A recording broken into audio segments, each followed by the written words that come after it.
Good morning, race fans, and welcome to Finals Day at the Orlando Kart Center for Round 1 of the Florida Winter Tour provided by ROK Cup. DJ Clark joining you up here on the commentary booth alongside Jason Ewers. We'll be with you all day with a big assist from Jackson Lambros down in pit lane. A little bit of an abbreviated schedule. We've moved everything up today to make sure we can avoid any inclement weather coming on. And Jason, before we get into the slicing and the dicing and the action out on track, looking back at the highlights from yesterday, this has been an all-star race. Yeah, I mean, we talk about it quite often, and ROK has done a great job of providing engines that are just really equal. So the parity out there really comes down to driver talent and how you're going to set your chassis up. Exactly. Let's take a look at how those chassis actually perform on track. We've got a wonderful onboard here provided by Racing Products.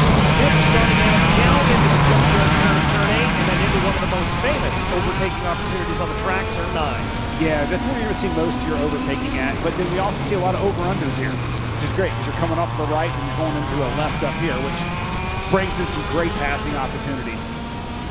Yeah, down into this little flick here. We've seen more than a few overtakes down into turn 12 as the track has rubbered in a little bit. That's turn quote-unquote 13. And then we go down into turn 1. We've talked to a lot of drivers about the disadvantage of starting on the outside, but then we come down here into turn 4. This is the primary overtaking spot. Yeah, that's the one we see 90% of the passes happen, but then you see it happen back into 5 again, the over-under. And yesterday we really saw some guys working their way through and strategizing a couple turns ahead, swinging wide, knowing that they're going to be defensive, the couple guys in front of them, and able to carry their momentum through to kind of like basically slingshot around them. Yeah, it's a good play for them. We get ready to go, and karts are out on track for the first time, and it will be ROK Shifter Masters and Super Masters up first. A little bit of a abbreviated way to run here, as this class will be a standing start, a non-traditional way to do it in karting. But Skitchy Barnes, Cole Matthewson, and Morn Von Tock, that's really been the battle this whole weekend long. Yeah, and what's nice is, you know, we talk about this as being a two-class all wrapped into one, a la IMSA and whatever we want to talk about, any type of sports car racing. So, but Morn Von Tock, the older gentleman, that's who I got on this one. He's been, if he can keep his stuff together and not have any demons show up during this main, I think Warren's going to be the one victorious here. Well, and as we talked about a little bit earlier on that track preview, he will be starting on that preferred inside line. Now, granted, it is the dirty line on the track. Traditionally, you talk about the clean line and the dirty line. There's going to be some more marbles to that side. But because of the way that it is a double right, really leading into that first two corners, it favors the inside line pretty heavily. So Skitchy Barnes, Morn Von Tock going to be in good stead. But Cole Matthewson, we've seen it before. If he's able to get his way into a good stead, jump down into a good position, he'll be in a good position as well. It's going to be interesting to see how it plays out. Skitchy Barnes coming into the grid right now. Yeah, I mean, the top three guys, it really is just a three-car race. I mean, no offense to anybody else on there. They're battling for themselves back there. But for the win, there's really just, it's Morn, Cole, and Skitchy. Those guys have been pretty dominant over the rest of the racers out there in this class. So we'll see. Cole, first time back in a kart after a little bit of a stint of taking some time off. But here we go. All right, green flag displayed. Lights start to go on the timing and scoring beam, waiting for it to turn off. There it is. We are racing for the first final. Good start for Cole off the start. That's exactly what he needed and wanted to do. Keep Skitchy behind, keep Morn behind him, and see how defensive he's going to be here. Very defensive going into 4 as they're going to work their way through 5. Let these tires build their pressures up, build their temperatures up, maximize their grip. That's another conversation we had with Morn when we were kind of walking around the pits this morning. How do you adjust your kart for new tires? Because they've been running on used tires pretty much the last 3-4 races. So now you're going to put brand new, fresh Levanto rubber. That kart's going to over-grip itself a little bit. What do you do? And Morn's like, yeah, we free the kart up a little bit. But not too many changes from what he was telling me. So, well, to top 2 is kind of checked out right now. But we've seen this before. Morn kind of has a slow starter. And then he works his way up as the race progresses, so we'll see how that kind of works as we work our way through this 15-minute main. Yeah, and to your point, actually, Von Tock was under pressure there for a little bit of a lap from Matthew Sanford. Yeah, a 14-minute plus 2-lap main. That is going to be the gold standard for most of the races. When we get into micro and mini, those will come down to about, I believe, that'll be 14 minutes or so as well. I think they shortened all the races. I think they did shorten all the races. Because it's supposed to be 17 plus 2, so I think they shortened everything through. So I'm assuming probably the micro minis are 11 maybe. It will be 12 laps. It will be 12 as they go. And so that is going to lower things down. KZ maybe down to 11. Not sure. They've been operating on a -3 for most of the day. Back to the action on track. Morn Von Tock 1.3 seconds behind Skitchy Barnes as things stand, but he is definitely hunched over there, trying to push ahead a little bit. Skitchy Barnes about a full second behind Matthewson. But as we've seen before, these karts ebb and flow a little bit. As the tire pressures wane and wax, you'll see them play and affect the driving style a little bit differently. Yeah, absolutely. So we'll see what they've got going on and who set their kart up. Like, it does make a difference. Like, they haven't ran 14 minutes yet. So, you know, yesterday was a little bit longer in the pre-final. They adjust your karts for those longer runs. And attrition, your body. Yep. You know, this is early in the season. You haven't been in the kart a ton, you know, so you're out there. Are you going to get tired? Are you going to get worn out? How are you going to keep yourself maintain that energy level as you go through this long race? Well, and further to that point, I mean, not to cast stones here, but we are talking about the Masters and Super Masters category. So these are older gentlemen that are in the karts. Those bumps and bruises take a little bit longer to heal. It is going to be a little bit tougher for them to be able to respond to that. We're not talking about the young, sprightly 12-year-olds that can break an arm and be out on track the next day. Yeah, absolutely. So, well, Cole looks like he's doing what he needs to be doing, but Skitchy just was purple right there with a 52.86. Just about 0.3 faster than Cole. So you'll see Skitchy start to kind of reel him in as we go. That is a battle for, what is that? That's P4, Matthew Sanford in the no, excuse me, that's in 6th place. That's Edgardo Ortiz and Brad Danoff. This is back in the Supermasters category. Checking back in on the front of the field, Skitchy Barnes starting to close in a little bit more in that 509 kart. It's starting to get a little bit closer here up at the front. I'd imagine that gap hovering at about 0.6 of a second when they cross the line. Let's see when they cross over that timing and scoring stripe. They're dead on the money. It's like you know what you're talking about. Something like that. Yeah. Well, we've got to be, we're going to have a race here. Right now, I'm kind of wondering where Morn's at. He's going to make me a liar. I'm going to stop talking about people. He doesn't seem to have the pace here. He's about 3.5 seconds off the time of Matthewson and Skitchy Barnes. Little bit surprising. I agreed with you. I thought Morn was going to be a little bit of a contender here, but he's a half second off pace too. Like his lap times are about a half a second off than, I mean, 6-7 tenths off of Skitchy. So because Skitchy just went purple again with a 52.48 compared to Matheson's 52.63. So Skitchy's definitely got that kart dialed and temperatures are coming up on those tires. He's getting more comfortable with it as he's reeling in Cole as we're approaching just under 10 minutes plus the 2 laps. All right, they're going to come across the line here. I think Matthewson's been able to pull this out a little bit more, gap up to 0.8 of a second now. So Matthewson responding to that purple time set by Skitchy Barnes. And what impresses me about that is Matthewson's not looking behind him. He's not keeping tabs on Skitchy. He's very much running his own race, and that tells me he's just starting to settle into that group a little bit more. We talked about it yesterday, getting into the zone, getting into the rhythm, ticking off laps, and just feeling comfortable in the kart. Yeah, absolutely. He looks very comfortable out there, not missing any shifts, hitting his braking points. Kart doesn't look unsettled going in, so you know he's not really pushing it super hard. So just kind of on cruise control right now. Barnes isn't threatening him at all right now. So. All right, we go down to our first update of the day with Jackson Lambros, who stands by in pit lane. Jackson. A little bit less of a update, a little bit more of food for thought here, gentlemen. You look at where Vorn has really been strong, and it feels a little bit more like we saw him come to life in the afternoon. And we talked to him a little bit more at the VTM tent this morning. He's been struggling a little bit to make the most out of this ROK shifter power plant, especially in these lower temperatures. But later on in the day, it's been strong. I think that's where it's really, really starting to stab him. You also look at this battle between Matthewson and Barnes. the haymakers they threw at one another during the pre-finals, that's what opened the door for Morn Von Tonk. So still 8.5 minutes to go here on the clock. We'll see if these two potentially give Morn a chance. That's a really good point. I mean, the reason Morn was such a contender in that battle was because of the fact that Mathewson and Barnes were duking it out. Now that they're running in single file order and Mathewson continues to stretch his advantage, came down by about 300ths of a second on the last lap, but 9/10 is nothing to shake a stick at. Yeah, Morn may just have had the cards not fall his way. Well, I mean, he still leads in class. He does, yes. Significant advantage there for him. So maybe he's just content with winning his class. Yeah. You know, I mean, I thought for sure he'd be up there battling with those guys just because that's what racers do. But hey, maybe he knows he doesn't have it for them today. Why push it so hard to where he doesn't even get a win in class? Yeah, I mean, that could be the situation where he's just perfectly content. There he is on your screen. You can kind of see him in the back of shot right now. Mathewson continues to lead from Skitchy Barnes. That battle we saw a little bit earlier between Ortiz and Danoff, it has stabilized. It's about 0.7 of a second difference in between the two of them.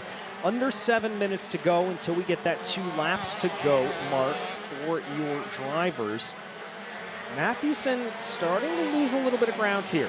It's down to 0.68 hundredths of a second, so it's starting to close on in here for Mathewson. Yeah, absolutely. Morn, there's your leader right there in the Supermaster class. Morn Von Tonk looks like he's getting set in a little bit better. They're looking at his times. Yeah, he's down to 52.7s right now, which is still off about a half a second to Barnes' purple lap in 52.5. But yeah, it's Barnes is faster than Mathewson. He's just not being as consistent. He's not being as consistent, and I wonder if this is a situation, save the stuff a little bit. If Skitchy just kind of recognizes that he's going to hold back and wait to make that full-blown attack until a little bit later on in the running, knowing that Mathewson may try to over-push early on. Gap came down by about 0.02 of a second, so maybe that consistency is starting to come in here for Skitchy Barnes, as he certainly looks like he's starting to be Mr. Consistent, just running similar lap time after similar lap time. Yeah, last lap time was a 52.46 for Barnes and a 52.48 for Mathewson. So basically running identical lap times. Yeah, very, very similar. This is what we've seen from them really the whole weekend long. They both have been very, very competitive, but there's a little bit of that racer's duck that you see from Skitchy Barnes kind of getting his way Definitely forward. Closed in a lot that last lap right there. He got a great run out of Junkyard Turn down to that straightaway into 9. Got on the binders really late, ended up closing up that gap. See where we're at the start-finish line. But Cole looks like he just got a better run through 11 and 12, but did take about a 10th off that last lap. So he is reeling him in. Yeah, he's starting to close him in here. We're going to have to keep our eyes on this, and we will continue to keep our eyes on this. 5 minutes and 2 laps left on the clock. Let's see what they're able to do. Just continue to play along here. Good run for Mathewson. I think he's stretched that gap really from about turn 4 on. It looks like Mathewson's pretty strong, but it was Skitchy Barnes that made up a lot of time on the back half of this circuit, down into 8 and into 9. He was just super late on the binders into turn 9 on the last turn, on the last lap. Gets a little bit closer there. I think he's definitely closing in. Call that about 4 kart lengths. I think once they get back up to speed, 4 or 5, it's going to stretch out a little bit more as it does. The accordion effect coming into play. He's taking out 0.08 of a second. Skitchy Barnes coming on strong. Yes, he is. It's definitely going. He's definitely reeling him in every lap, a little bit at a time. But catching someone and passing someone is two different games. Fish, yeah. Yeah, I mean, and they are so close on lap times. It's going to be really difficult for Skitchy to be able to get by Cole, and Cole's going to probably make that kart very wide. Going to make that kart very wide, and I think for Skitchy, this comes down to trying to force Mathewson into a mistake. We see that quite often. You kind of poke your nose to the inside or the outside. You deliberately run that kart wider. It may cost you just a couple of fractions of a tenth of time, but by the same token, if it allows the driver in front of you to take their eyes off the road, even for a split second, job done. Yeah, absolutely. You just got to pressure them until they make a mistake, and Cole just can't make a mistake because Barnes is a veteran. Yeah. And he is going to just pounce all over any mistake that you make. Exactly. 3 minutes, 15 seconds left on the clock here for our first final of the day. Again, we'll be coming at you next with KZ Shifter. Always a good time to be able to see that. Waiting to see what they're going to play here. It does look like that exit of turn 5 just plays into Matthewson's hands. He is able to extend that gap on the run through 6. But this is the corner where Skitchy Barnes has been incredibly good, be able to be late on the brakes and really get that car into a good position. Yeah, he gets the power laid down pretty quick coming out of 9, but then right here out of 12, this is where Cole looks like he excels a little bit more than Skitchy does. Kart just gets to rotate, gets to get on the gas a little bit faster, and it kind of spreads the gap. So it's up to almost 7/10 right now. So they're trading blows like that we've seen all week with about 2.5 to go plus the 2. So we're looking at about 4.5 minutes left. 4.5 minutes left of racing. All right, Mathewson, knowing he cannot make a mistake here, he dives down into turn 6. Again, that sort of steady cam that we've got. I believe that's Jason Loria down there giving us those great camera shots. Massive, massive credit to him. Back onto the back straightaway now. You know, the interesting thing here, too, is like, would this role be reversed if Skitchy didn't get a great start? Yeah. Cole, from the outside, got a great launch, able to take the lead right off the bat. But, you know, leading clean air, being able to run your lines, definitely is playing in favor for Cole here. Well, I mean, we talked about it a little bit earlier, or talked about it yesterday, rather. Downforce, aero wash, yep. Really a thing in these karts. You know, not normally something we'd be talking about 5-10 years ago, but the modern breakthroughs in aerodynamics that we've seen, these karts do have aerodynamics on them. The draft, the downforce that is pushing on these cars, they come into play, and so I think it's not out of the question to say Skitchy Barnes dealing with a little bit of dirty air. Yeah, and last lap, 52.31, that was Cole Mathewson's fastest lap of the race. So his kart still coming in. Yeah. Or he's feeling the pressure from Skitchy coming in. So, but he's so good through 12 right here, getting the power down and then getting that launch off to the start finishing. Yep, comes across the stripe right now. Lap time's at about 52 seconds, so this will be 3 to go. It's now or never time for Skitchy Barnes. The gap is up to 9.96. Warren Von Tock, a afterthought here, frankly, with 7.42 behind. Brad Danoff still not able to clutch Edgardo Ortiz farther back in the running, so they're going to have to hold on to each other. But right now, Mathewson just keeping things together, keeping it clean and running great lines. Yeah, he's doing a great job. I haven't seen a mistake out of him all race. Karts look great. It's been settled in. He's hitting his marks. He's getting on the throttle as soon as the kart gets rotated, able to just maximize the amount of pace that he can get out of that RRC chassis. And here he comes to the line as the clock strikes 0. Twin sticks displayed. Gap up to 1.13 seconds for Cole Mathewson. It could be a little bit of a Sunday cruise here for the driver of the 553 in that rocket kart. Let's see if he's got anything left to hold off an attack from Skitchy Barnes. But right now, it doesn't look like it's coming. Yeah, it seems like Skitchy's either wore out his tires trying to push so hard to catch Cole, because Cole definitely looks like the faster kart on the track, and he's been consistently a couple tenths faster than Skitchy every single lap.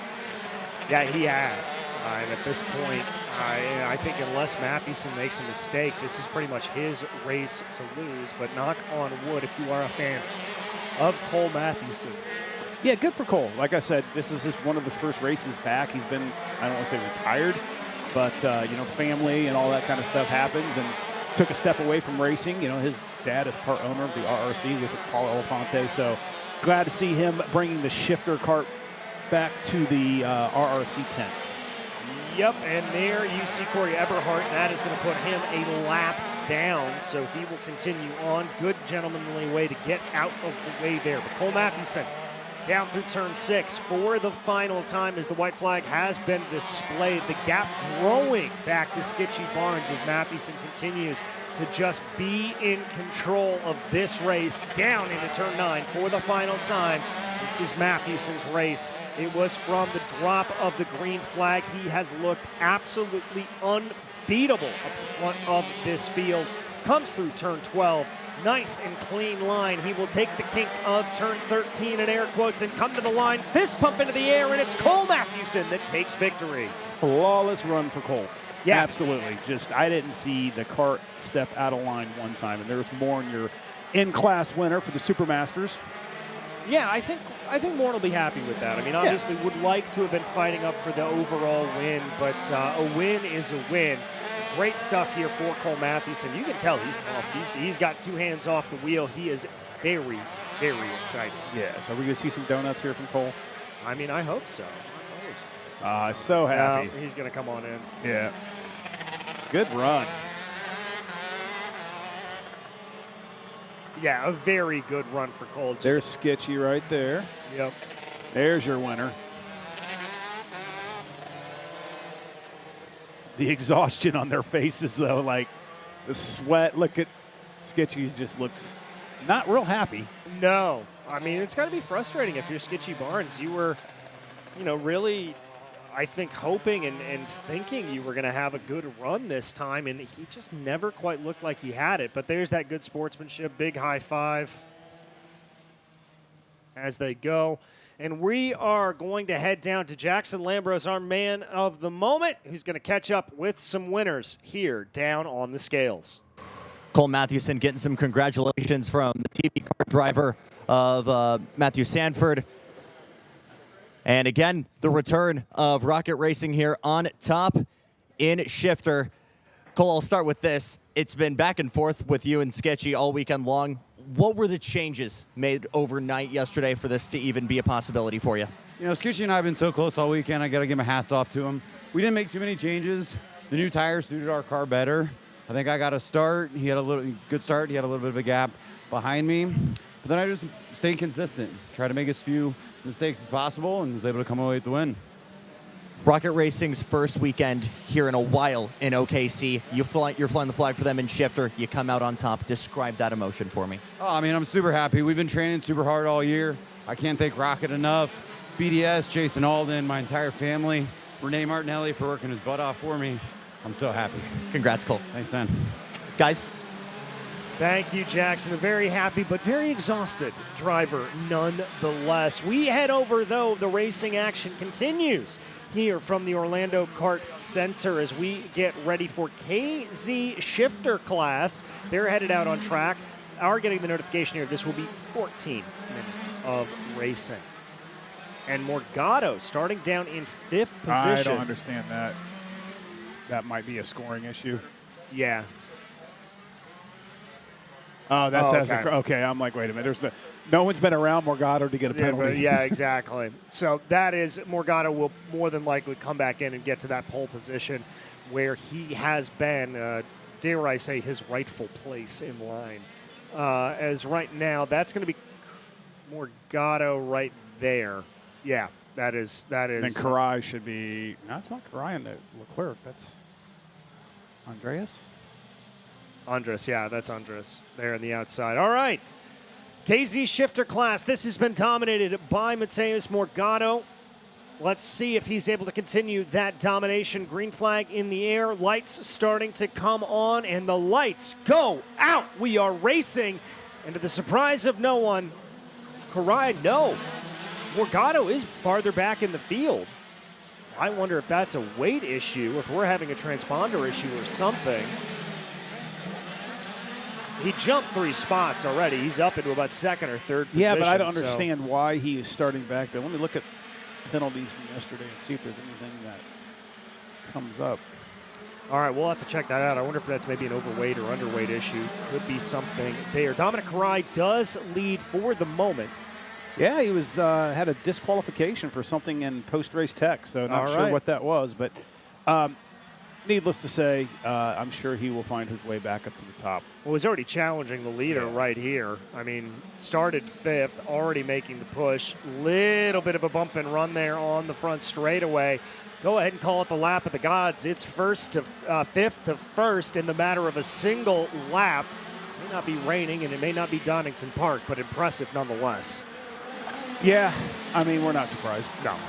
I mean, just the dominance that he's had all week I think he's been gapping the field almost by a second a lap. Yeah. So, good run for him. Obviously, they're starting with 14 minutes as well, so they didn't cut their laps down at all like they did in the pre-final. So we'll see what they're doing here. Yeah, we'll have to see how they decide to be able to go.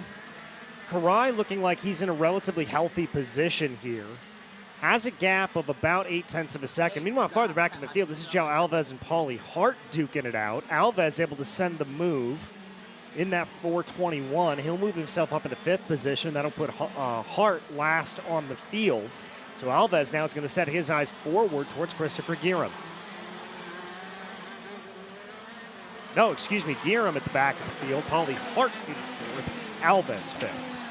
Yeah, I was just trying to see what was going on with their carts. We were out there in warm-ups watching everyone out there, and we wasn't sure if these guys were scrubbing in tires or if they were trying to see what their cart was going to feel like on brand new stickers when they were out there. But me and you kind of came to the conclusion we're thinking probably just scrubbing in some tires. Yeah, and I think it could also be a little column A, a little column B. I mean, scrub in the tires a little bit, but also if there's a massive problem that you feel in the cart during warm-up, go ahead and check it out. We changed this morning, as we mentioned, a little bit of a truncated, abbreviated schedule because of the threat of inclement weather. We did change it from our standard 5 minutes of warm-up to a simple green-white checker style warm-up. So you're not going to get all that much information, but you'll still get some. Watching now, P5, Joe Alves. Guerin losing a little bit of time here, but Alves closing in on Paulie Hart. There are your fastest laps of the race, which really just goes to show you the dominance here of Morgado. We head down to Jackson Lambros, our man in pit lane, who's got an update for us. 2 little updates here. First of all, checking through tech, it was indeed a technical infringement for Mateus Morgado. Track width too wide, that rear axle a little bit too thick. Yesterday during the pre-final, obviously not paying too much dividends on track right now for the final. Other news, I can confirm that Cole Mathewson clear of tech and pretty much half of the Rocket Racing tent there to greet one of the flag bearers for RRC. Big party already getting started here for Rocket, guys. Good stuff, Jackson. Thank you. Yeah, we're going to have to go down and give them a big high five after the race. This is a big moment there for Rocket. They've got to be very, very happy about that. Yeah, they're sponsors of the program, which we love that. And we love to see the people who help us be victorious. Exactly. And it's not even that. They're just good folks. Yeah. And you always want to see, for lack of a better term, the good guys win. Absolutely. So, yeah, we spent a little time talking to Paul this morning and the team as well. I tried to catch up with Cole, but we didn't see them in their pits. But obviously getting themselves focused for today's finals. Paul was a great talk. He talked about how, they completely just went back to square one with their cart, and that's when he started getting faster. So, they were kind of not, he even admitted it, that they just weren't keeping up with the changing track conditions. And we had that same conversation with Bourne. He's like, this track completely changes throughout the day based on if sun comes out and sun doesn't come out. If the sun comes out, the track gets greasy. You got to figure out ways to put grip in the cart. But if the sun doesn't come out, it gets a lot grippier, and then you have to figure out a way to take grip out of the go-kart. So very, very good conversations with those two gentlemen about how you're approaching the day based on the time. And you made a good point earlier, or Jackson did, about with Morn, what maybe happened to Morn was faster in the afternoon sessions. Yeah. So this was early for them to race, so maybe that had a little play into it. We don't know. But as we see Morgado here crossing the stripes again with less than 9 to go, complete command. Yep. Yeah, I mean, he is just the dominant force here. Joe Alves back in 5th place, starting to close in on Paulie Hart. That gap certainly starting to come down a little bit. We take a look here. It stands at about 7.5 of a second, so that could start to cook off into a battle before you know it. But all of that, again, really no concern here to Mateus Morgado. He is just in cruise control mode right now. A 3.1 second gap over the rest of the field. And again, folks, started in 5th. Yeah, he started in 5th. What's nice, this is the first, this is the inaugural event for KZ for the ROK Cup. So hopefully we'll see this class continue to grow as we get to race 2 and race 3 for this Florida Winter Tour. And then I don't know what the plans are, if they're going to have it for ROK Vegas or not. So it'd be awesome to see the KZs out there. If you're kind of curious what the difference is this is an open engine manufacturer. It's not necessarily just a ROK engine. So as you saw the race before with Cole Mathewson, those were ROK motors. So there's some standards there. You have spec jetting that you can run. They push out roughly 30 plus horsepower. As we talked to Morn, they have got a ton of bottom end. So on smaller racetracks, they can keep up with these KZs. But when you have tracks like this with long straightaways, where you can really stretch your legs, that's where the KZs really excel. That's why you're seeing lap times, 2 seconds faster than what we saw with Matthews. Yeah, it's really all about stretching the legs a little bit, getting a little bit more speed and oomph. This is that battle back for P4 that we hinted at a little bit earlier. Paulie Hart leading the way over João Alves, Christopher Guerin behind. They're all separated only by about 1.3 seconds, and it just kind of keeps popping back and forth, a little bit this way, a little bit that way. Yeah, and that was the other thing we're talking, to continue on with the comparison between the ROK motor and the KZ motors. What did Morn say? They're hitting about 78 mile an hour on the ROK motors. They're about 78.5 with the ROK motor. They're 81, 82 with the KZ. So they're carrying about 3.5 more mile an hour down the straightaways. Yeah, and you'd be surprised what that little bit of difference does in the mentality of a karter and how difference that makes. I mean, you've got to adjust your braking zone. Whoa, big move down to the inside there for Guerin. Gets it done into the junkyard turn. Great move. Now let's go. Yeah, so they've got their eyes set on Hart, right? Yeah, and, that move obviously broke it up a little bit. Alves now in tail end Charlie, but Alves just completely curbed that and missed the complete turn and closed that gap up on Guerin pretty close. Those two guys have been battling all week. We saw yesterday a great battle with them both, and something happened with, I think Alves got into the back of Guerin. So we'll see what they can continue to work with each other to catch Hart and try to get up there close to Andres to be able to finish on the podium. Yeah, the gap has expanded to about 1.6 seconds, as you see on your screen there. Those obviously the gaps to the car in front of them. And so that's a little bit, troubling, but we'll see if Guerin's able to close it down. Looks like he's not going to get any help from Alves, as he's been able to clear that driver pretty much, as the 421 does take a big slide down in through turn 9 at the apex. Just not sure if that was an issue of maybe a little bit of tire squeal getting the power down, or if that rear end of the kart is just a little over free, but it certainly looks a little bit squirmy. Yeah, it could be just a combination of both. Yeah, certainly could be. Guerin holding steady to Paulie Hart. 1.6 seconds the gap. Hart, nobody really in front of him. He's got a whole 9.5 seconds up to James Andres. As Dominic Karai has finally tickled down into the 50 flats with a 58.82. But not too far off of Morgado's time. Those are the first, we've only seen, I think Heat 1, Morgado was like a 50.8. This is the fastest that Morgado's gone all weekend. And then now Dominic Karai's on a 50.882. Both Velocity Sodi drivers, identical equipment basically, just depending on how you want your setup. So this tells you the talent level of Morgado. Yeah, and I think, you mentioned it a little bit earlier. This is a new class here for ROK Cup.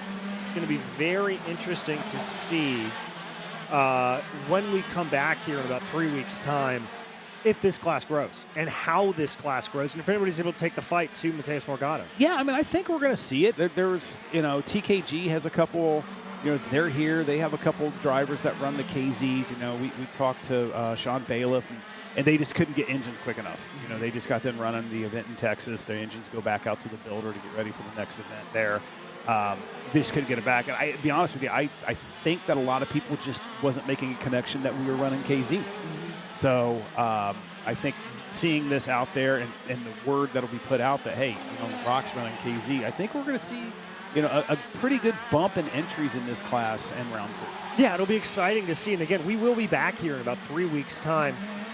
And then we will be headed over to Palmetto in about month and a half or so. Yeah. That'll be March. Unfortunately, I won't be joining you for that one. You got what? You got some small gig, right? Yeah, I'm out at Phoenix for a double bill.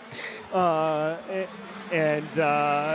Morgado, though, continues to lead here. Those times not really coming down. I'm getting the sense that Morgado and Karai starting to settle in a little bit, just feeling good with where they are. The same can't be said here for this battle with Giram and Alves as they continue to get closer and closer. This is the battle for P5.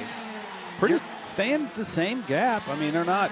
It's interesting to watch because, you know, the Kart of 426 is faster in the tight section. He's just not getting off junkyard turn.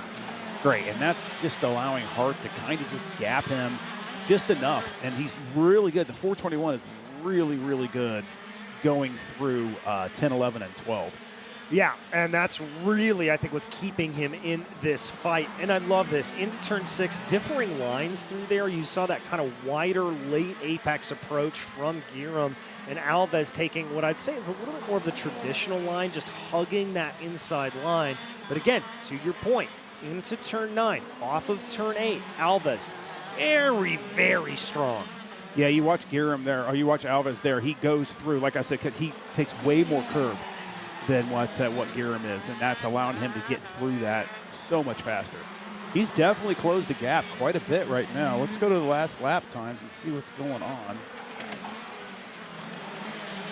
So Alves' last lap was a 52.386 to 52.566, so a couple tenths faster. Yeah, just a couple tenths, though. But the battle is certainly on. 1 minute, 15 seconds, plus 2 laps remaining on the clock. There's Paulie Hart. He's pretty much checked out from this battle. Doesn't have a whole lot to worry about. No, this is definitely the closest battle on the track. Alves is so fast through this section. Watch how much curbing he takes. Just a completely different line. Now, he's a little more conservative there, probably because he's right on the bumper of Giram. Yeah, and I think at this point he's just trying to poke and prod a little bit, see if he can force that mistake that we talked about earlier in the Supermasters and Masters category a race ago. See if he loses a little bit of time there. Lost his drive coming into 4. I thought for sure he'd stick his nose in and try to dive onto 4. I thought he would too. Maybe we could see a sneak attack here into the junkyard turn. I mean, we saw Giram do that earlier. This may not be out of the realm of possibility. Tighter turn in. Out of that Burrell. Just a little too much curb there and got the cart a little out of control as we're working our way down to 9 here. Not close enough to make an attack yet. No, but he's so good on the brakes. Loses a little bit of time on corner exit, though. I mean, if I'm so fast through there, like I said, if I have Alves, I would try to stick my nose in on 9 because I'm so much faster through 10, 11, and 12 to just extend that gap. 3 laps to go, the signal from race control. Alves losing a little bit of time. Better line now through turn 3. Remember, he was very sideways coming through the last time. He's going to try to hold on here. Gap extending to about 4 or 5 kart lengths. They work their way now down into turn 8. There'll be 2 laps to go at the line. The twin sticks officially displayed to Mateus Morgado. And this is a battle for, what, 5th and 6th? Yeah, P5. Just want to let people know this isn't the lead. Morgado's checked out by 7.8 seconds. That's Morgado on your screen right there, just cruising. So the Giram and Alvarez battle is the closest thing that we have on the track. So. Yeah, and they just got the 2 to go mark. So there's plenty to go. Not quite able to get the send down. Giram is just 4. a little better through 3 and into 4, but just can't get that run that he needs to get to be able to kind of outbreak him going into 4. Yeah, just can't quite get it. But let's see here if he maybe gets that run into turn 9 that we've talked about time and time again. Leader has taken the white flag. Oh, really tried to get on that. Just probably ruined his chances for 5th. Yep, just a little bit over commitment there.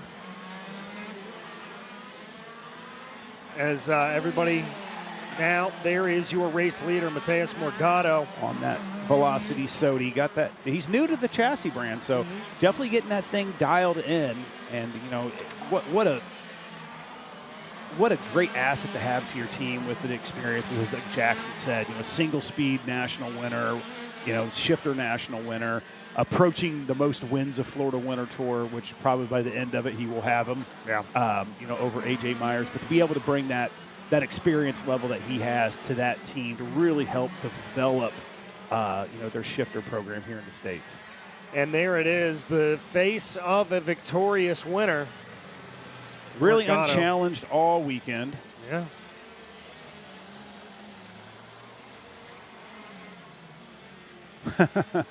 As we go through, just take a little bit of a victory lap here. Yeah, nice cooling and everything slow. down. Doesn't need to push it. He did what he needed to do. Is he trying to do the donut here? I don't know why he's out there in the marbles, but It could just be, I mean, the only thing that comes to my mind is frankly the Formula One trick, which is pick up some marbles to gain a little extra weight on the cart. that's exactly what I was thinking. I'm like, is he that close to weight? He's going to do donuts. Yeah, he is. He's waiting. He's putting some fuel. He's choking it, putting fuel in the motor. All right, he's going to do a little bit of celebratory donuts here, as he is wont to do. Here it comes. Burning it down, Mateus Morgado, a very, very happy camper. That engine builder's not happy, though. They can deal with it. That's how we celebrate here. Yes, I love it. Good job. Cole Matthewson learned from that. Exactly. Now, there are a few things funnier to me than watching Europeans watch Americans do donuts to celebrate the end of the race. It's always pretty fantastic. We will have Jackson Lambros down on the spot here shortly, I'm sure, to give us an interview with Mateus Morgado. Yeah, we got that ROK SV coming up next, which has been one of the highlights of the weekend. The racing's been fantastic. And we are ready to head down to Jackson.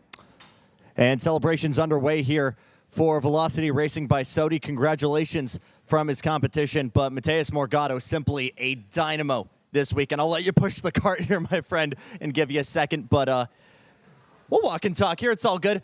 First win in orange. How are we feeling? Good, very happy. I think all the team deserve good results, and yeah, first of the year, so many more to come. Your first ROK Cup win, 2016 in Ocala. You've been coming back for nearly a decade. What's made this series and this place feel like home for you? Yeah, it feels special. It's a great championship, and I've raced the last years, so I'm very happy to make part of this. Congrats, Mateus. Thank you. And keeping it on me, guys, really quickly, as we start to set the stage here for ROK SV, the main storyline, Blake Nash, one of our main contenders earlier on in this weekend, disqualified from the pre-final for failing to make weight. We came in kind of thinking it was maybe going to be a two-cart battle between himself and the fellow Velocity Sodi of Caden McQueen. It's anyone's race at this point, though. Guys?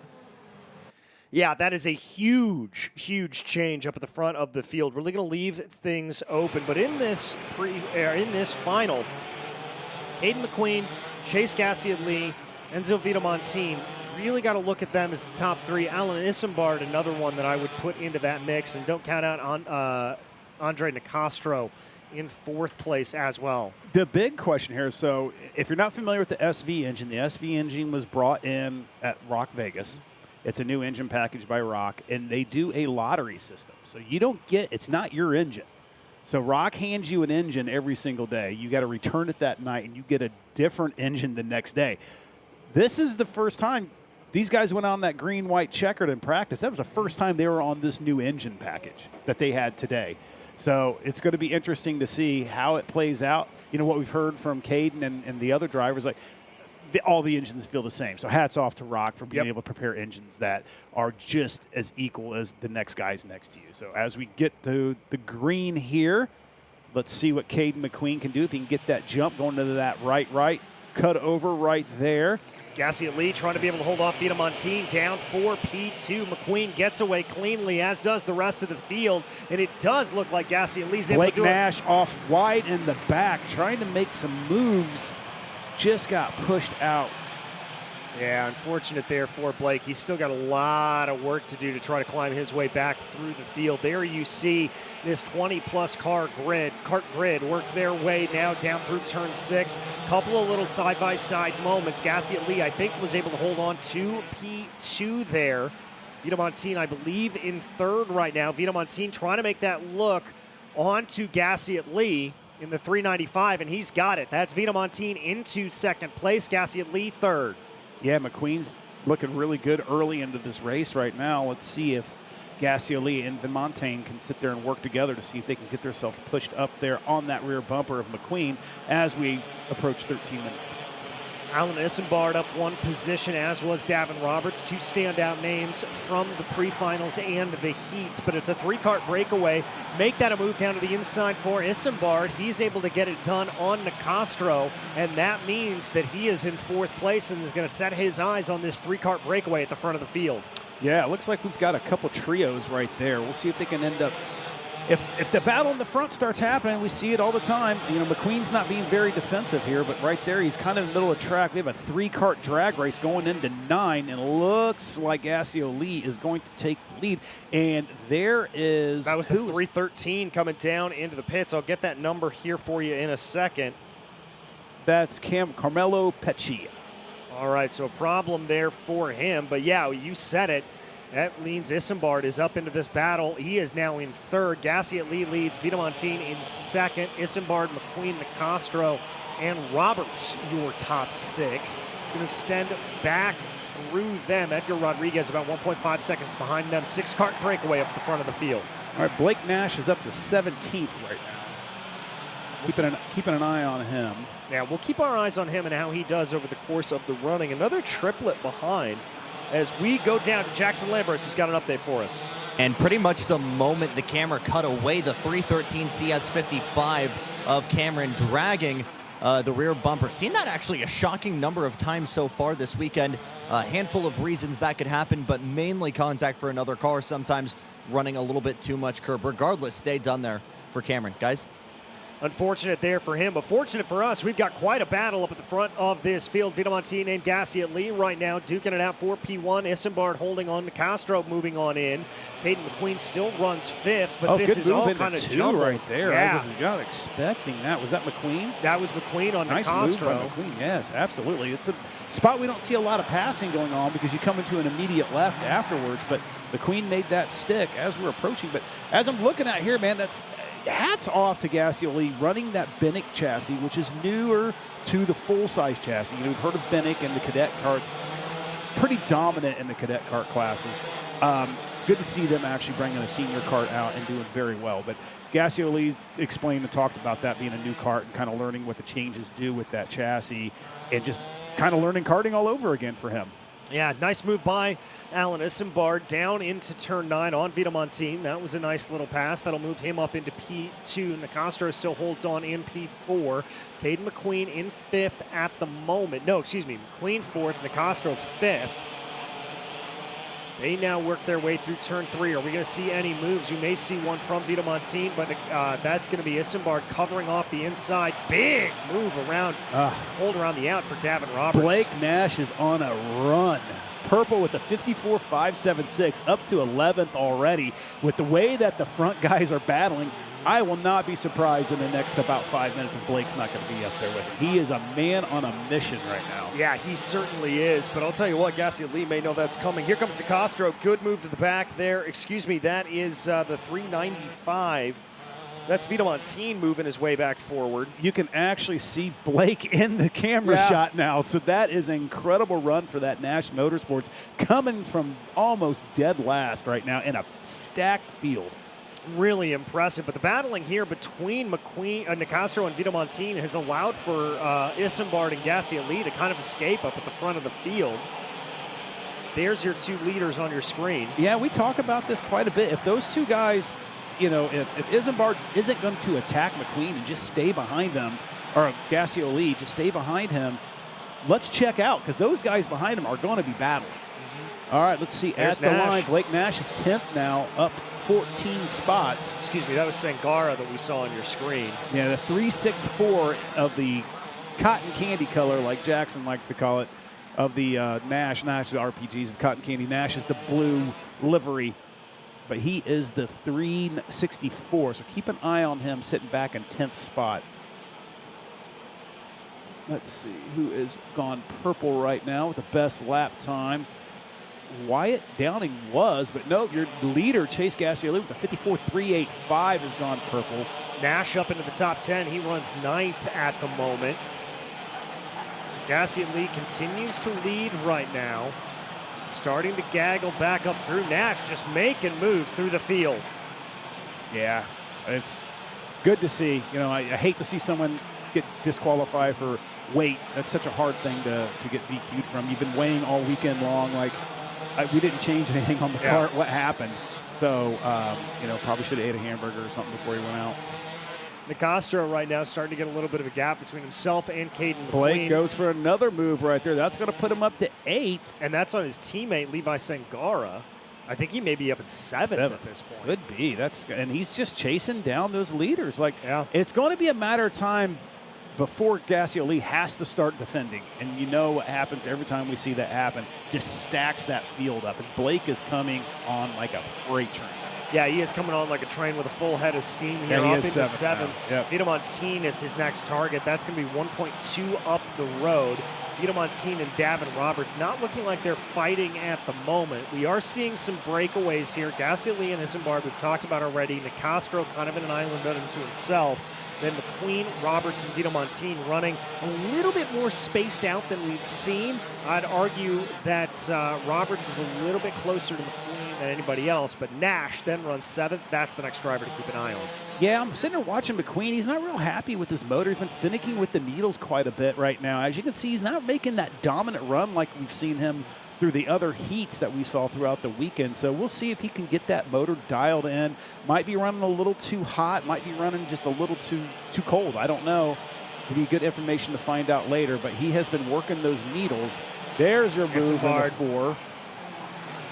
Nice and easy. Are they going to battle back and forth? And that is just going to make everyone else start licking their lips and smacking their chops, thinking, hey, I'm going to be able to catch up and have a chance to win this. I think that was a little bit of emotion there from Gassioli and Isambard saying, okay, we changed positions. Let's just keep like this and run. I think recognizing that battle from behind. I think for Isambard, he was just tired of waiting around. He's already got a nice little gap here over Gassioli. And, you know, sometimes it's just let some other guy lead. I don't think Gassioli let him pass him, but he wasn't going to sit there and defend and fight it. Like, I'll just sit and tuck in behind you for a while and see where you're faster or where you're slower at. Well, it's the thing we always talk about. You're always learning in these karts, whether it's you're learning your competitors' habits and patterns or you're learning what they're maybe doing that you're not that can help you in the long run. There is always something to be able to pick up. Keep an eye on that, on Blake Nash, trying to see what his gap is. It was 9/10 of a second to Vinamontine. Now it's 6/10, so he is reeling him in as well, with Davin Roberts, the privateer, sitting right there also in his sights. And then you've got Caden McQueen. Now, if Caden can get that motor tuned in and Blake gets on his back bumper, that's going to be a duo to reckon with. Yeah, it really and truly is. He's closing in. He's certainly closing in, is Nash. Yep, as he goes through 9, he's definitely way beyond that 6/10 there. So he's right on the back bumper of Vito Montine as we're going to cross the stripes here. Under 5 minutes to go. Isambard leads. Gassioli in 4th. That gap grows a little bit. Nicastro starting to have things favor his way. He may be looking at a P2 before things are said and done. That gap's down to 3/10 now for Nash on Vito Montine as they go into 4. And there he goes. Now make that 0. He's got Vito Montine picked off. That'll be Nash up into 6th place. Now he's got Roberts in his sights, and that's going to put him into a top 5 spot, correct? Yep. That is a great run so far. I mean, podium is not out of the question for him, and we've seen this at the end of the races. They start stacking up. Yep. Yeah, you definitely get that pretty constant battling at the beginning of the race, and then it turns around. You've got a little bit of a lull, and then it'll stack up and battle once again towards the end of the race. And I think that stack up, if things continue the way they do, it's just going to favor Blake Nash. Isambard has got a nice little gap there on Gassioli, but Nicastro is right there on the back bumper of his teammate. There's Blake. A little bit of a gap between him and Davin, about a second. But Blake has just been so consistent and fast. Again, fast lap of a 53.823, but the gentleman in front of him is a 53.826. So matching pace equally. Going to be difficult to catch him when you have someone in front of you running the exact same lap times. Yeah, it really is. And you can see visually there, Nash, it's about 9.5 tenths of a second. He's not closing down hand over fist over Davin Roberts. There's still, I mean, this is the old adage. It's easier to pass when you're farther back in the field. But Nash attacking those curbs there in that 364. He is absolutely pushing. Let's see what the gap is as they come across the stripe. Only down 300ths. Yeah, it's going to be difficult. Like, again, you're matching. The higher you get in the field, you're matching equivalent drivers and equipment. So, you know, that passing in the back, you know, it feels great to do it. You can get through them pretty quick. But as you get to the same level of experience and abilities, then that stops. Yeah, I mean, it's, you know, you settle out to sort of where your pace is. Two couplets, though, starting to form. Gassi, Lee, and Nicastro, and then Caden McQueen and Davin Roberts. Yeah, really no one in any area to make a move right now, so we haven't really seen any defending, which is what we usually see that stacks the field up, and that's probably disheartening to Blake as we continue on with just about 2 minutes plus the 2 laps, so about 4 minutes of racing left. He was able to cut about a tenth out to Davin Roberts, so he still has some overall speed to close in with. Yeah, he just went purple again, so Kart keeps coming in. He's definitely pushing hard. I'm sure he wants a podium, and that's just a great story if he can end up having a podium. All right, we go down to Jackson Lambros, who's got an update in pit lane. Current guy in second place would be a really, really cool story. That's the 311 RPG of Andre Nicastro. And you talk about a guy that maybe could have done Masters, 44 years old, but the 13-time Campeonato Brasileiro, kind of the Brazilian Super Nationals champion, wanted to go and take the challenge of SV Senior, and he could easily be proven to a lot of these guys fresh out of junior that old guys rule.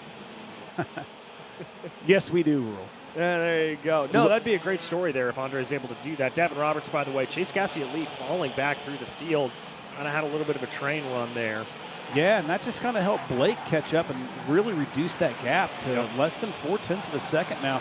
I know we keep talking about Blake, but it's an impressive run. It is. You know, he's been in the front of this SV class all weekend.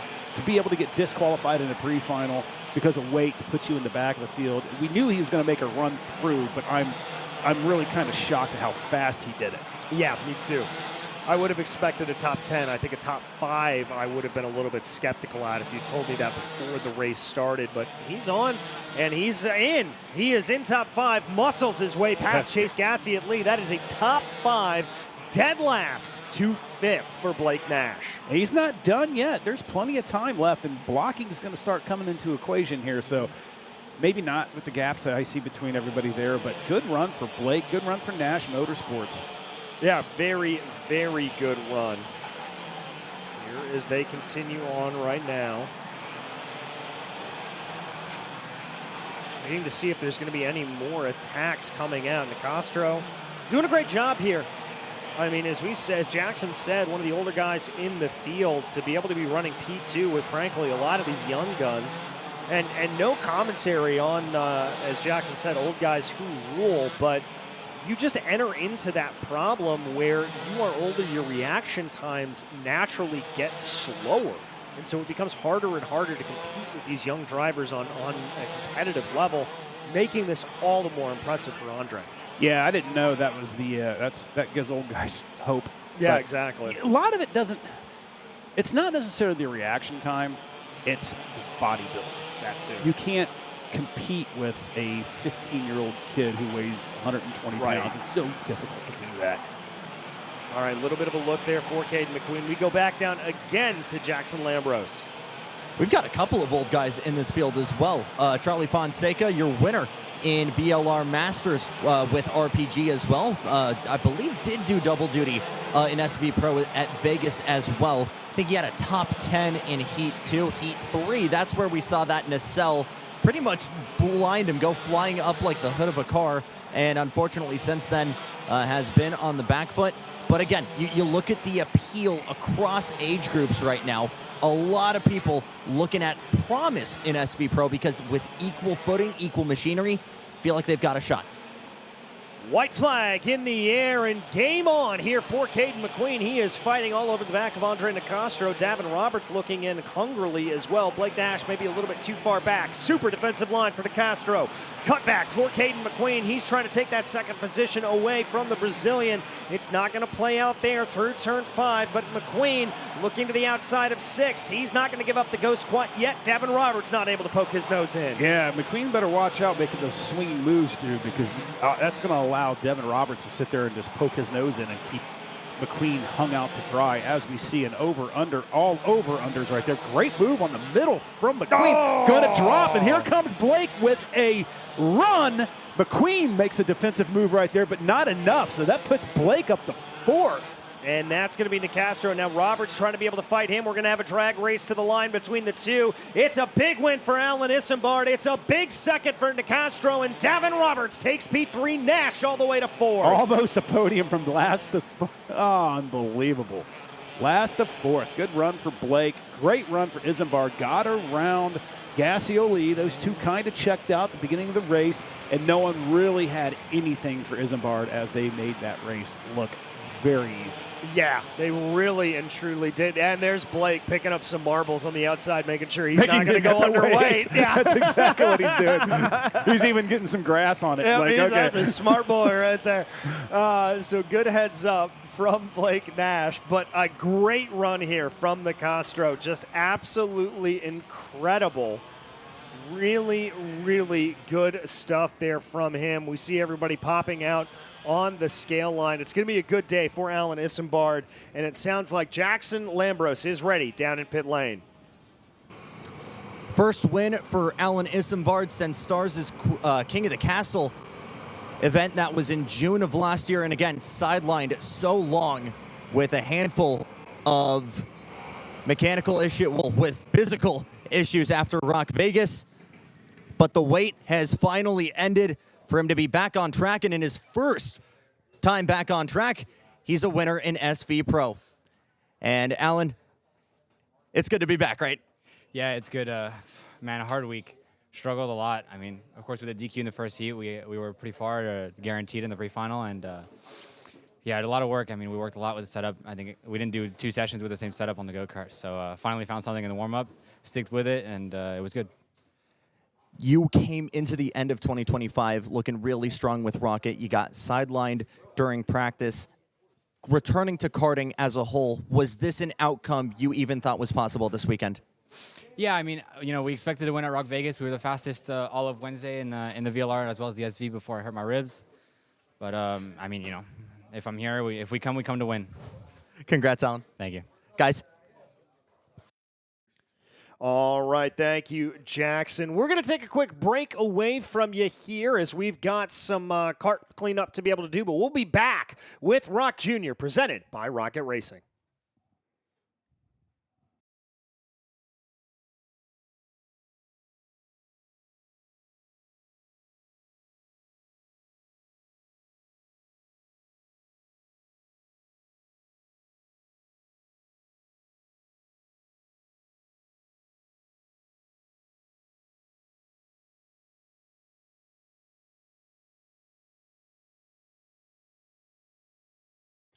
Well, we actually lied. We're going to come back to you as it looks like Jackson Lambros has got another interview down from the scales. And in a sea of young guns, Andre Nicastro proven that the old guys rule. Andre, a multi-time champion in Brazil, one of your first wins here stateside. Describe the emotion here.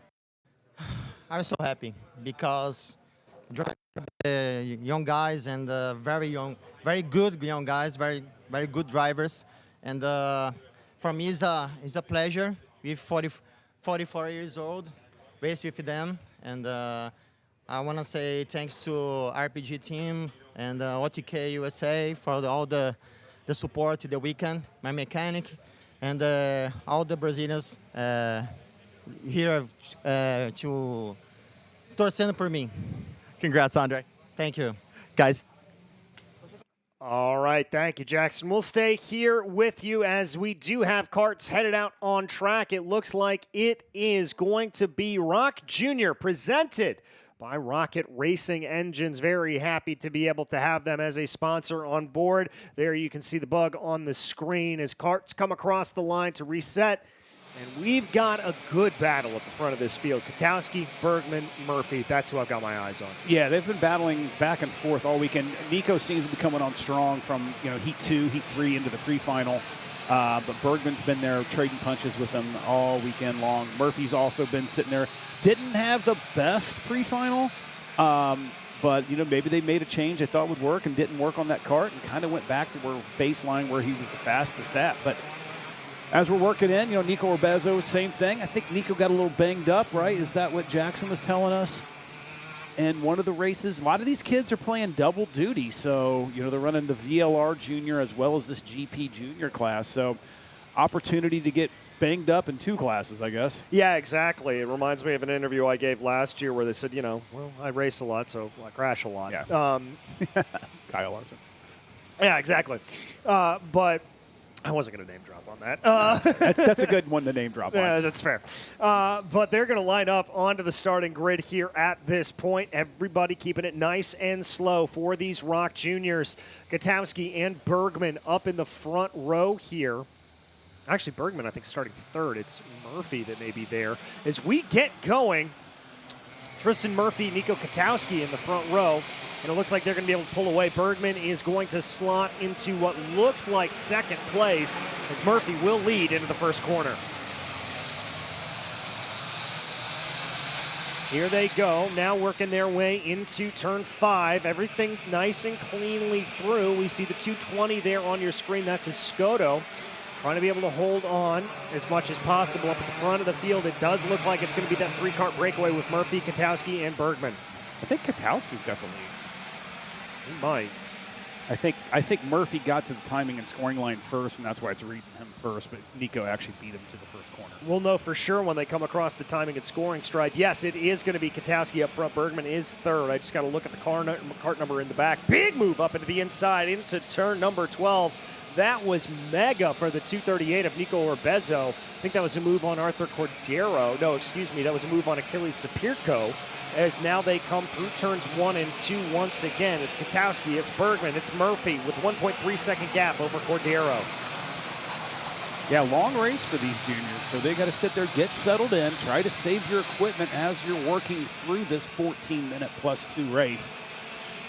We've seen it happen from the races already. We've seen it happen last year. Can someone from the back of the pack have a kart set up? Like, I'm looking at Eli Steinbrook. Like, he was fast. He was down 7 in the pre-final.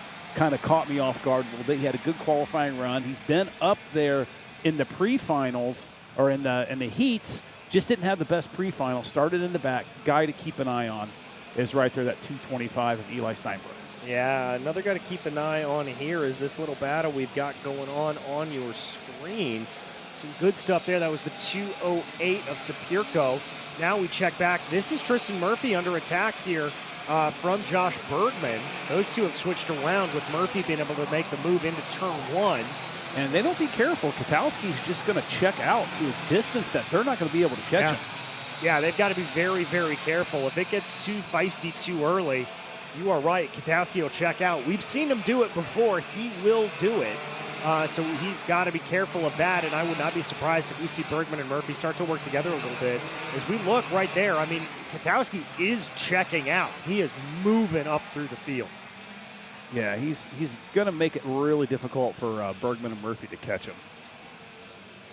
Yeah, and this is going to be an almighty effort, I think, between the two, unless they decide to settle for P2 and P3, which I don't think is necessarily going to happen. Let's check and see what that gap is as they cross the stripe. It's 1 minute 600ths. Yeah, it's growing as we see as Nico continues putting purple lap after purple lap.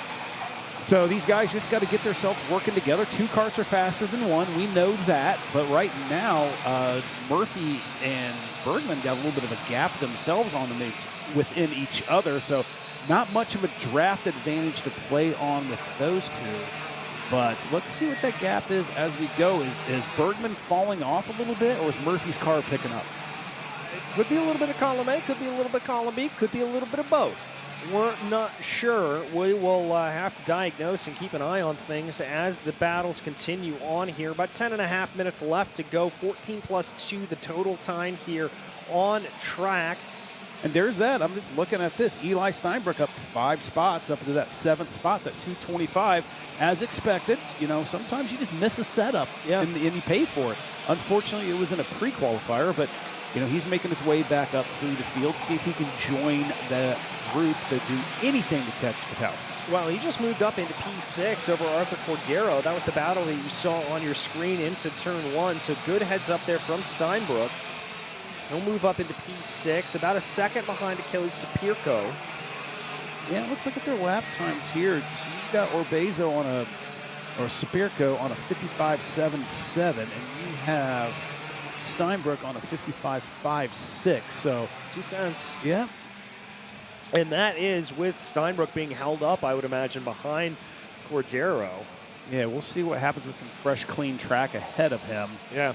And also, when you have a target you're looking at, drive a little faster.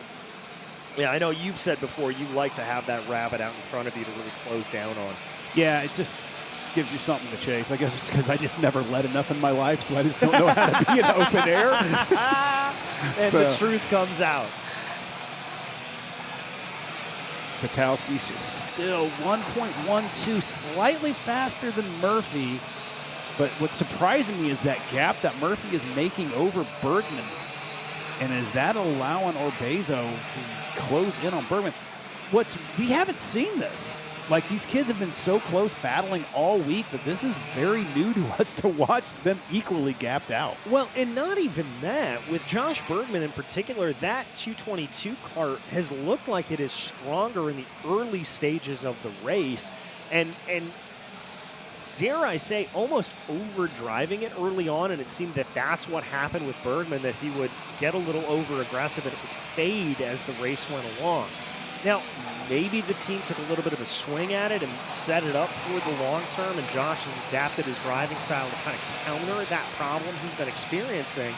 But this is a little bit of a different position, and as you said, Orbezo closing in behind, only 4/10. Yeah, Orbezo just went purple that last time for 54.54 compared to a 54.93 of Bergman's. That's almost a half a second faster. So he is going to probably overtake him here soon if Bergman can't figure something out. Yeah, and Bergman right there. I mean, there you can see it on the back of your screen. Not too far off the back of Murphy, but Orbezo certainly closer. Steinbrook, as we said earlier, has cut that gap down to Achilles Sapirko. That's down to about 0.8 of a second. Gap up to Katowski's grown to 1.6, and we've got a full triplet here of Murphy, Bergman, and Orbezo all duking it out. Yeah, it's not going to be long before Orbezo is going to make a move on those two right there, and he's going to have a sight set on Katowski. Because right now, he is a good 0.3 faster than anybody else on the track. Yeah, I mean, he is quick. He is putting the motions together. He is gapping Achilles Sapirko. He's definitely trying to make the run here as much as he can. Not going to make the move into turn 8, the junkyard turn, but he may try to do something down into turn 9. Let's see. Glance behind there for Bergman. Didn't have to, though.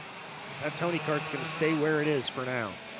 Yeah, I think he's just being settled in here a little bit. But you notice Bergman closed on the back of Murphy there, which we were just talking about, how Murphy seemed to be kart coming in, maybe had something for Katowski, but these kids just need to work together right now because that's the only prayer that they have to be able to catch Katowski. Yeah, Katowski's 1.7 up the road now. Orbezo just went purple again. Oh, and here comes the move. Unless Murphy's holding up him, I mean, that's the only good move by Orbezo on the inside, over, under, realizing that he was going to get stuck on that outside line, probably pick up some marbles on that tires and just lose that drive that gets you through 6, 7, and 8. Yeah, definitely a good heads-up play there from Orbezo. All right, obviously Bergman's lost a little bit of time here courtesy of that battle, but I would not be surprised if we see him maybe start to gain it back in. He gets a little bit of clean air on the front nose of that kart, and it starts to play. Yeah, I'm looking at the lap times, and they're still all slower than Katowski. The only person that's faster than him is Orbezo right now, so we'll see what will happen. See if Orbezo can get on that rear bumper of Bergman and help push him to the front to Katowski. Gaps up to 2 seconds. Maybe Orbezo's going to play a little nice here. Steinberg, something happened there. That gap is now up to 1.2. Oh, I guess Orbezo is not playing nice. No, he's just not. like, Orbezo wants that spot. I mean, last lap, Orbezo 54.69. That moves him into second. Little slower than Katowski, but he's also being held up by Karts. Now that he's got some clear track in front of him, let's see if he can hunt down Nico. Big clobber of the rumble strips there on the outside of the junkyard turn. There's a little bit, got to be a little bit of a rude awakening to the kidneys this early in the morning. Also, good run for Sapirko, though, Achilles. He's up 4 spots. Kind of a name that we didn't really talk about in the early heat, so they've been working on that car. Talked about him in pre-qualifying. Did a great run there. Obviously a good run here. So let's go to Jackson. He's got a report for us. Radar went up the minute you said Achilles, because I was actually about to mention the kid is a dark horse this entire weekend. Has been pretty much caught up by bad luck, but you rewind the clock to ROK Vegas, 19 positions gained in the VLR Junior last chance qualifier to work his way into the show. Not sure where he went from there, but tactically on track. He's been practically unbeaten. We'll see if he's got the single lap pace to maybe get into this pack. Doesn't quite look like he does here at this point. 1.26 seconds off of Tristan Murphy, and has just kind of stayed there.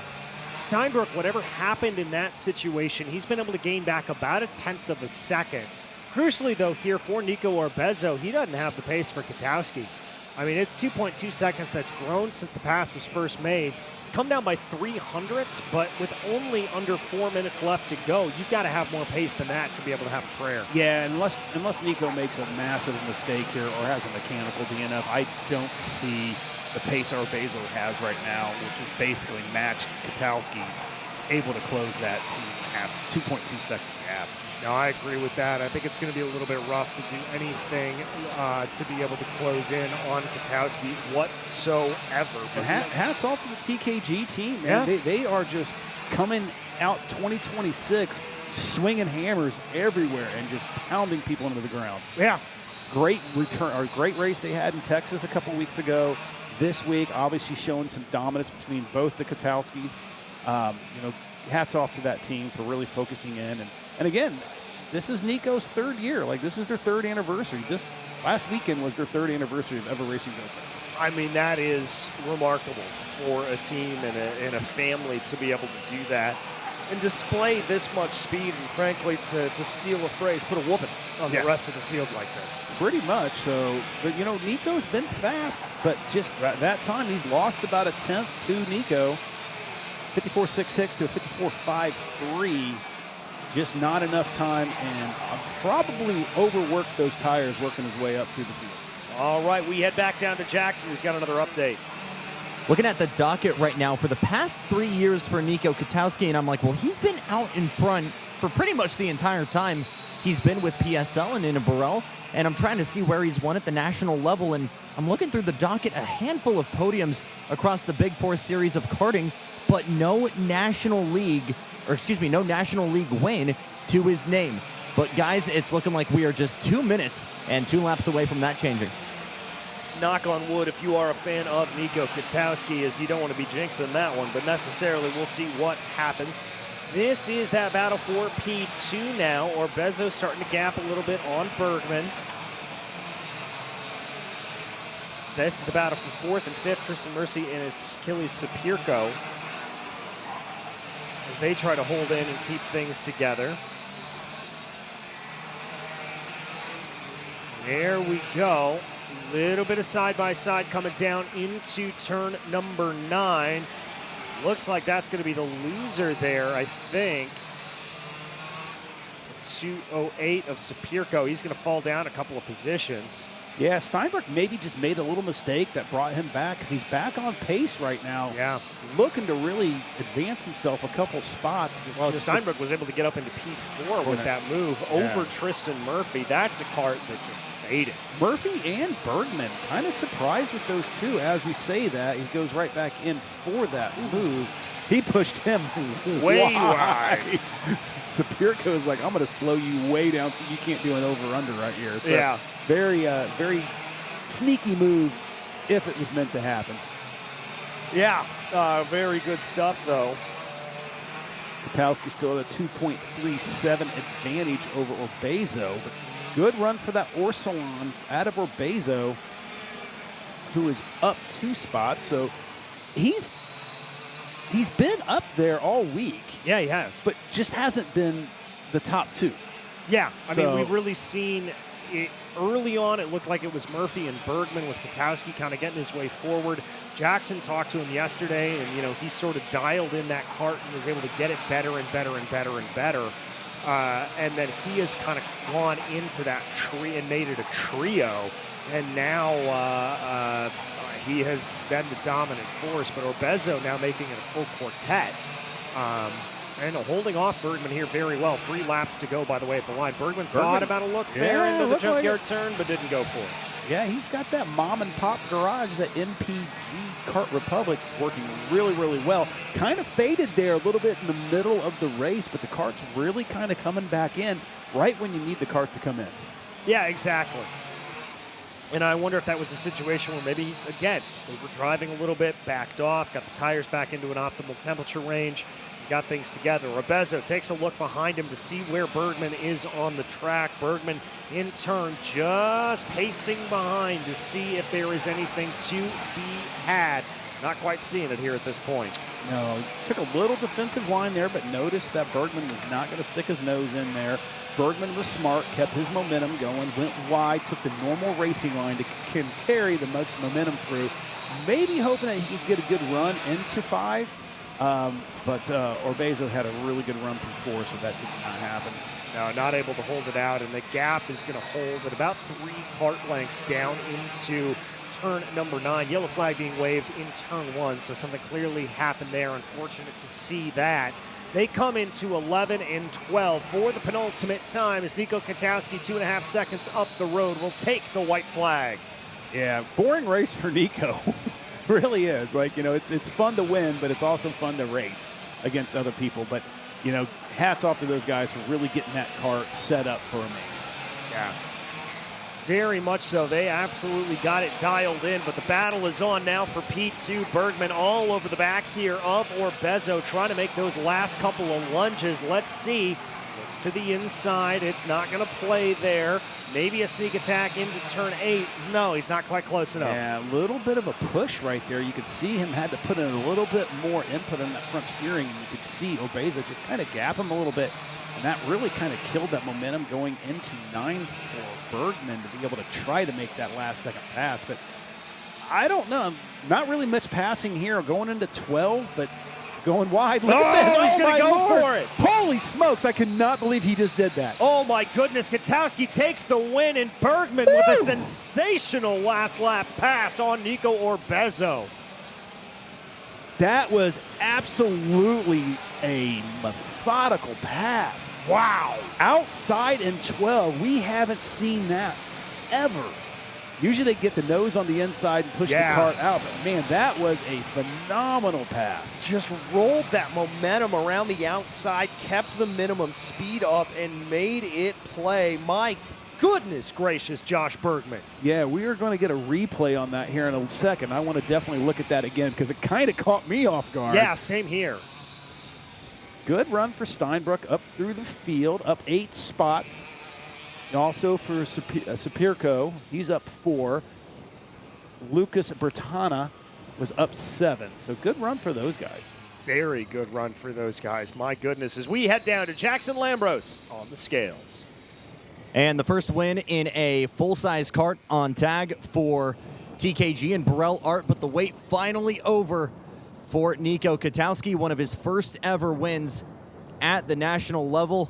His younger brother, Jack, getting it done just a week ago in SCUSA, but the wait is finally over for Nico Katowski. I'll let you get the suit off here, but nearly no competition for you out in front. A lot of scraps behind, but the weight is off your shoulders. A win at the national level. Describe the emotion for me.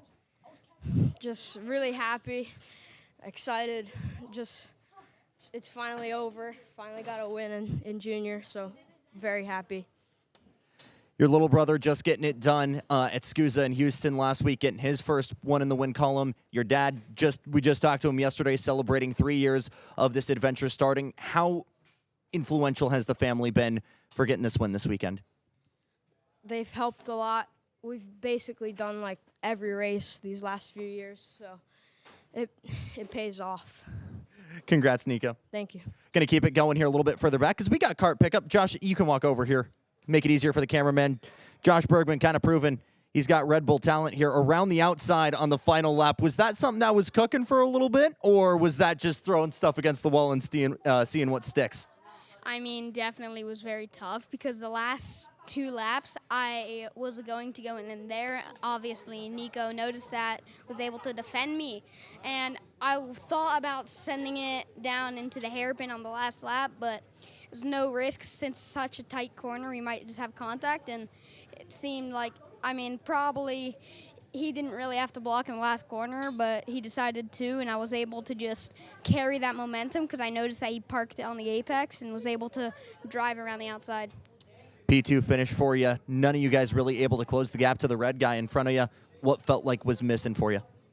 I think definitely we did really good, but I think they went high tire pressure and was able to get that gap, and we went up a little bit too low, I think, in my opinion, so we didn't really have that edge at the start. Still a great drive for you. Congratulations. Thank you so much. DJ? Well, that was Josh Bergman, of course, and Nico Katowski. Great stuff there from the pair of them as we are ready. Let's take a look at this replay here, Jason.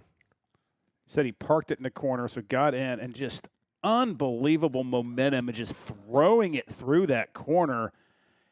And I just don't think Orbezo even knew that he was even going to do that because he didn't even look over. He's still like looking at his apex as he's coming out of that corner. Great run for Bergman.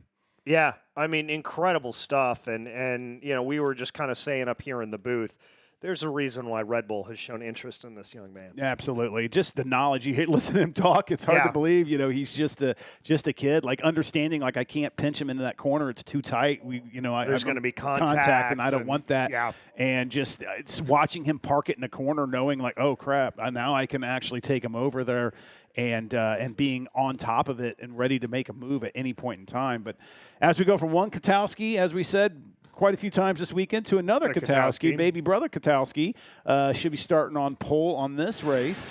Yeah, this is our micros presented by Orsilon Racing. Jack Katowski, Max Santana, Franco Schiavo, Braxton Shiflett, and Emmett Dalton. Your top 5 going to be bringing us to the green. And Jack Katowski has really been the dominant force here, as his brother was in the later rounds of the heat. I think Jack has really been the one all the way through. Yeah, we'll see if Santana will have anything for him. You know, Schiavo, Santana, Shiflett, those guys, we've talked about them. They've kind of had some runs with Jack, but just haven't been able to keep the pace that Jack's had. No. Jack has looked the most complete, and Jack is doing what Jack's done before. He's slowing down the field big time on the run into turn 10. Yeah, everyone's giving themselves fist bumps right there. Be careful, boys. Don't be getting pushback bumpers, giving yourself fist bumps. Slowly but surely, that number 92 going to lead us on through in the TKG. Very, very slow. But again, that's Jack's imperative. He is able to do that. Yep, that's what he likes. That's as the leader, as the winner. This is your choice, your prerogative. So there's a little bit of that bumping and banging. Going to bring this field around. This will be 12 minutes plus 2 laps, so a little bit shorter here for the micros. Same will be true for the minis. Picking it up a little bit right there. Little mind games he's got going on. I a little like slow, this. a little fast, a little slow, a little fast. What are we going to do when we get to the tram lines? All right, they enter on into those tram lines here.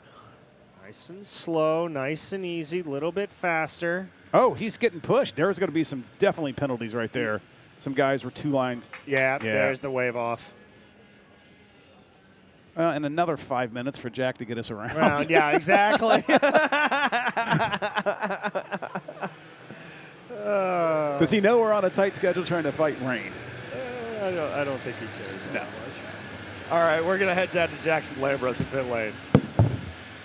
Had a really cool thought there for Chase Gasly about what could have potentially been. The young guy putting potentially a win in the win column for the first time for Team Benek at a full-size chassis. The bigger story, however, a win at only the second ever national level race for them. One on debut at Club and Homestead, ran last week as well at SCUSA, but looking really strong really early on. We'll have to wait and see here throughout the Winter Series if there's any chance. Ooh, and a card off track.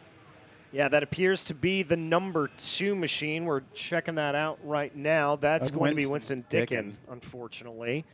So Winston out of the race early. I think that was probably, I couldn't tell if that was after the yellow had been waved or if that was before we got the wave off. It was before, as that kart's being pushed out of turn 9 right now. All right, we're going to try this again. Katowski and Schiavo up in the front. Katowski to the inside in that red TKG.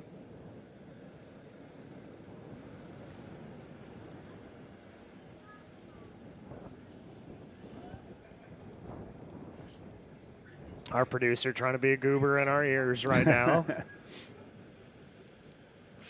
As they slowly but surely make their way out of turn 12 into the kink of quote-unquote turn 13. Nice and slow they go. I'm going to try this again. Again, 12 minutes plus 2. Yeah, I think it was Santana that was just really pushing Schiavo at the start. Bad start there for Katowski. He's still going to hold the inside line. I think he's going to be able to have the advantage. A little bit of Cummings together there mid-pack. There are 2 karts that are positively locked together there. And as they come out... Yeah, it is Katowski out front. Katowski was able to get it, but you could see him there kind of skipping the cart, trying to get it forward. Looks like Santana actually lost a position, and I think it's Braxton Shiflett that's been able to move his way into P2. Yeah, it's something interesting to listen, from the interview from Bergman before, from the GP class, junior class.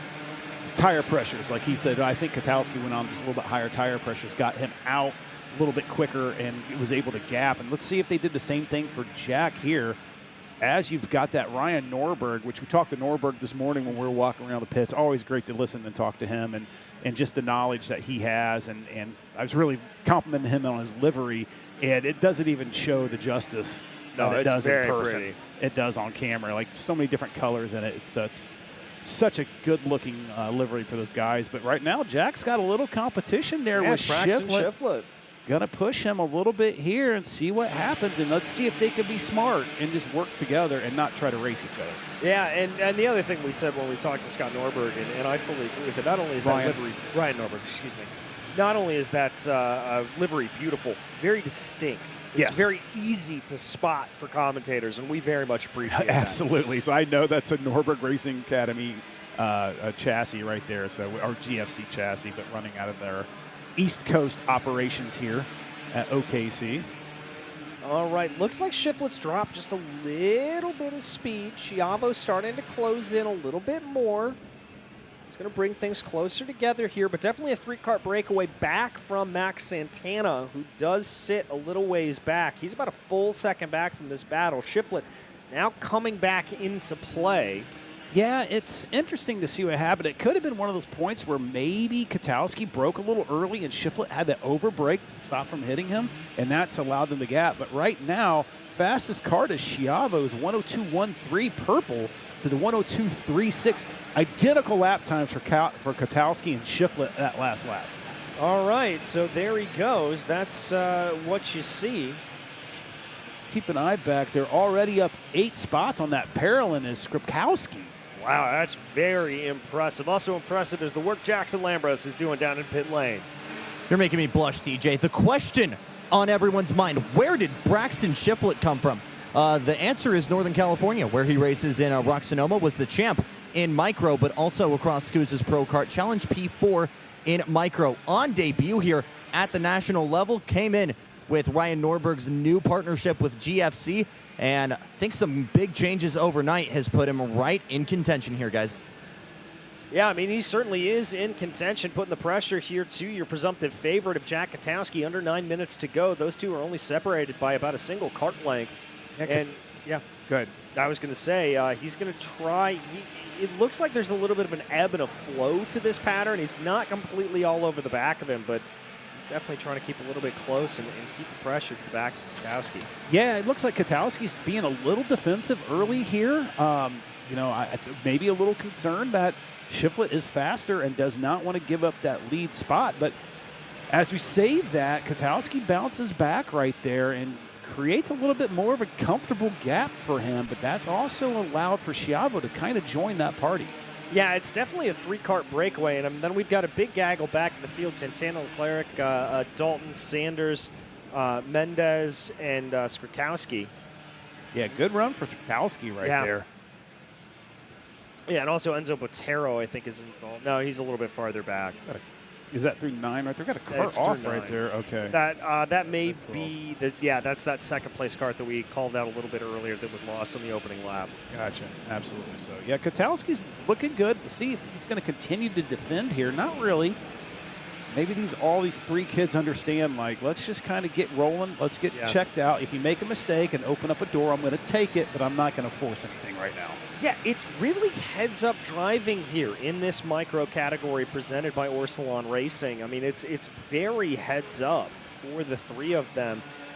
We frankly tend to see a lot of this. These younger categories, we see a lot of very impressive maturity out of these drivers. Yeah, and what's really fun is talking to the kids who come up. I talked to Cam Johnson, and Jackson talked to another kid who came up from the cadet class to the junior class, to the big guy kart. The change in driving styles that they have to have for the bigger kart, and it's not. And I think Jackson put it exactly like you're moving from a jet fighter to a battleship. Yeah, like it's just you got to really think about your moves because you have a much bigger kart. But right now, these kids are in their element in their little cadet karts and just making it look really easy, very racy, clean racing. But as we say that, Shiflett got right on the back of Katowski's bumper, but I think he's had some help from Schiavo. Yeah, I think there's been a little bit of push in there coming from Schiavo. And again, the rule is you're able to make contact with that rear bumper, give them a little bit of a shove. You cannot lock bumpers. So it's not full-style bump drafting as we see in cup competition, but you are allowed to give a little bit of a check. Yeah, right now, though, I mean, Schiavo is the fastest kart on the track. That's that kart in 3rd place right there. Looks like he's got a mirror on his kart, but that is his GoPro hanging off the left side. Yeah, interesting to see the different mounts there, actually. Yeah, I was like at different cameras, too. Yeah, it's more of a vertical mount there, it looks like, for Katowski, and the other 2 definitely more of a standard GoPro. I think he's got that 360 GoPro on there. Oh, that may be what it is, yeah. Amazing, the technology we have in racing nowadays. Well, we saw it yesterday, where we kind of go after racing. We go down and kind of all of us gather around and have some soda pops and lemonade. Mm-hmm. And the stewart's office is right there. So we're seeing all these teams come who are doing protests, bringing laptops off their video to see why they've got a penalty. So important to have cameras facing forward and backwards to be able to have that evidence if you need to defend something that is causing you to have a penalty. A little bit of a move here for Schiavo down into the junkyard turn. Not able to make it work, but maybe just making his presence known. He's made Shiflett have to look behind him, which is always a good thing. If you got that driver checking his rear, that means he's not fully focused on the road ahead, and that means he is more ripe for a mistake. Yeah, I mean, he is definitely right now, Schiavo, the fastest car on the track. Now, did he wear everything out getting up there to catch them? Don't know yet with about 6 minutes left to go in this race as they're rolling these laps down, making their way through 2, 3, into 4. Let's see if Jack's going to sit there and defend a little bit. Nope, he's going to lose that spot. Yep, there goes Back Shiflett. over, under, good momentum through there. Shiflett better be careful. He's going to lose that spot. The best place for Schiavo is behind Shiflett right now because if Schiavo gets in front of Shiflett, he's going to check out. Yeah, I think that's right. He just hasn't made a move yet. Just being patient. I think maybe right here looked like he was on the inside. Nope. No, he's done that a couple of times. I think he just has a different line coming into turn 8. Yeah. He's not being, he's being very patient. And I like that. Understanding there's plenty of time left to go in this race. There is a clock up there at the timing at the start-finish line, so you know how much time is left in this race. And then you know how to strategize when it's time to make a pounce on it. So be interesting to see if anybody takes a Bergman lesson and wants to try that outside pass going through 12. Defensive line there for Katowski, going to hold it out. He's going to dive down into the corner. I think we're going to be okay here. Let's keep an eye, though, on Schiavo to see if he decides to make a move. He will not. And so with that, we go back down for another update from Jackson. Always critical for us to monitor tech to see if anyone gets disqualified post-race or not failing to make weight, but can confirm that as of this point, KZ and SV Pro are official. So a first win in 2026 for Alan Isambard, and Mateus Morgado makes it win number 11. Guys? All right, good update there from Jackson, just making sure everything is clear. Right now, we see this top three breakaway, Katowski, Shiflett, and Schiavo. There is no other karts even in the camera range. I mean, those it's guys 10 seconds behind back to Shamir. I am shocked by that, but great run for Skakowski right there. He is up 13 spots to 4th. Yeah, that's and very impressive. Unfortunately, I don't think he's going to make a podium unless something magical happens at the top three, which they could get dicey and someone could get taken out. And, Skakowski could take advantage of that and end up, Skakowski just went down as they went by. We'll see what happens as we go through the time. I think he was in a battle there with Santana pretty much for the entire lap. I looked out the mirror, I looked out the window, and I saw the two of them like that. But right now, it is Katowski leading from Shiflett and Schiavo. 2 minutes, 10 seconds left to go. I mean, it really is that trio going down the backstretch, and then you don't see any other karts, and then there's a pretty large gaggle of karts together. And what we normally see racing-wise. Yeah, exactly. We'll keep our eyes focused here with only about 2 minutes left to go. This is a pretty good battle and really has the sense to percolate up. As here comes a run from Shiflett down to the inside, going into turn 1. This could be a little overeager, and he's going to talk back into line. Decided against it.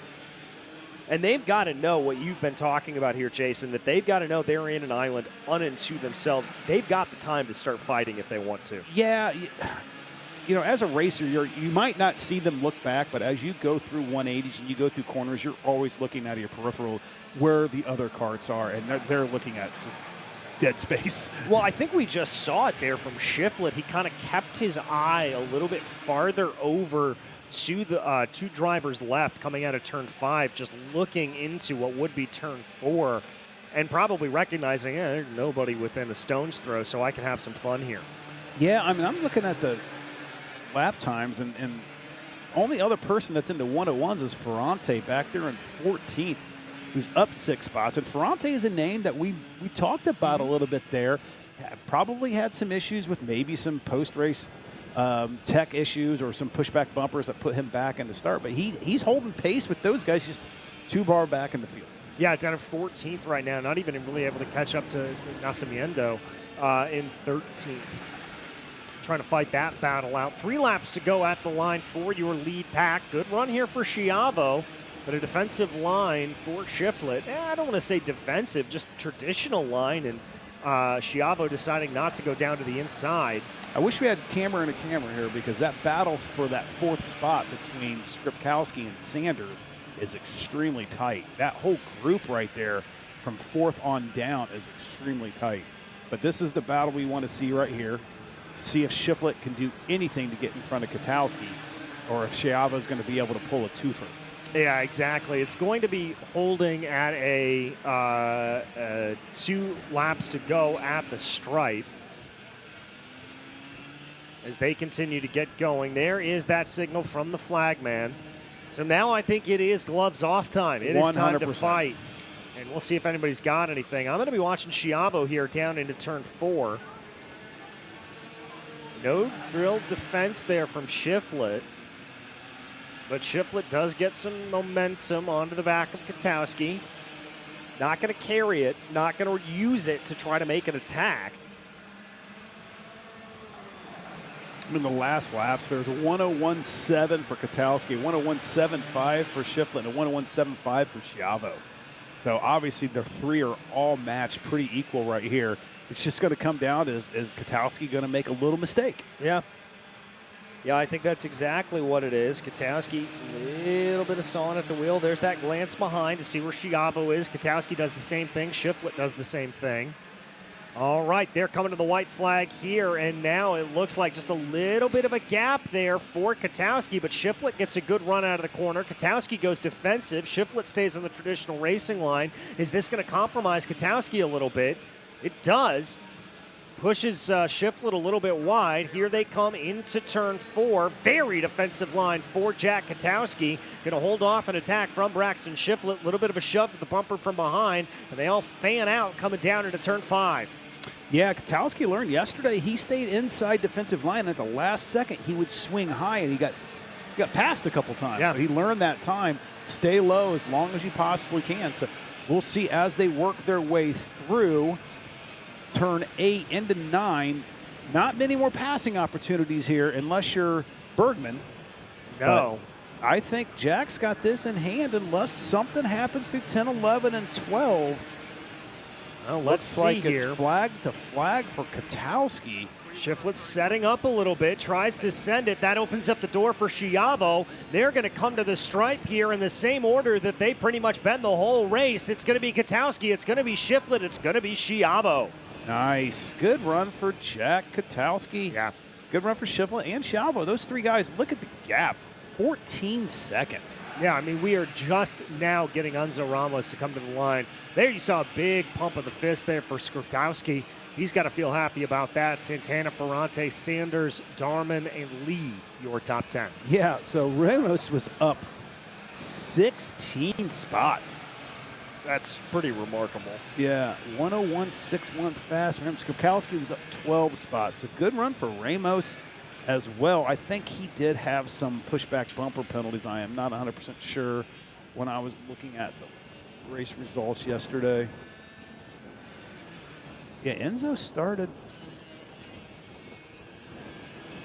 pretty far back, yeah. He started 20th. Oh, I think he had a DNF in the pre-quali. That was the problem. I think that's what it was. So he did start all the way back at 20th. Impressive run for that little gentleman. Yeah, it certainly was. Impressive runs really all and up down through the field for everybody as we head down to Jackson Lambros with an update from pit lane. Second Katowski of the day, the second win of the year for Jack Katowski. You got it done in Houston. You get it done here in Florida. Talk to me about that race. It was an intense race all the way through. They were just right on my bumper the whole time. The draft is a lot here, and I just kept my head down.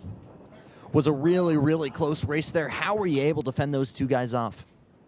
I just tried to defend what my coach, Diego and Colin, said to do with the defending. Just park it in the corners and just continue on. Talking about Coach Diego Ramos here, but a really, really great drive from you, Jack. Congratulations. Thank you. Going to keep it rolling here, see if I can grab Braxton Shiflett. Braxton, local guy out of Miami. First race on the national level. You come in with Norberg. You're flexing your muscle. Talk to me about that race. Yeah, it was just amazing how I won. I got second. Talk to me about what it's been like working with Ryan. Been fun? Yeah, Really good stuff. Congratulations. thank you. DJ. I got second. Thank you very much, Jackson. All right, we've got a little bit of cart pickup here, so we're going to take a quick break and hold you out, and then we will be back with ROK Mini very shortly.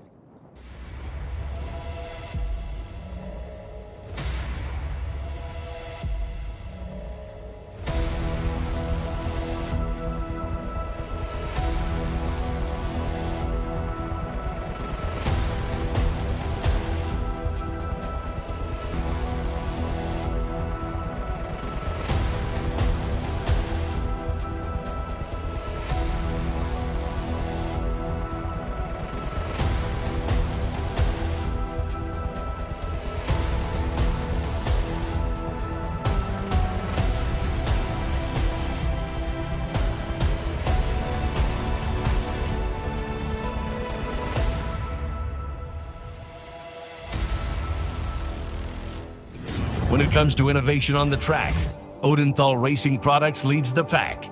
From the highly popular EasyGP camera mounts to our tough case to GoPro case, racers everywhere trust ORP for strength, reliability, and precision. We're proud to be the #1 engine mount manufacturer in the USA. And with our new Easy Bumper Retainer System, you won't get caught out with a failed bumper bolt again. Odenthal Racing Products. Lead or get left behind.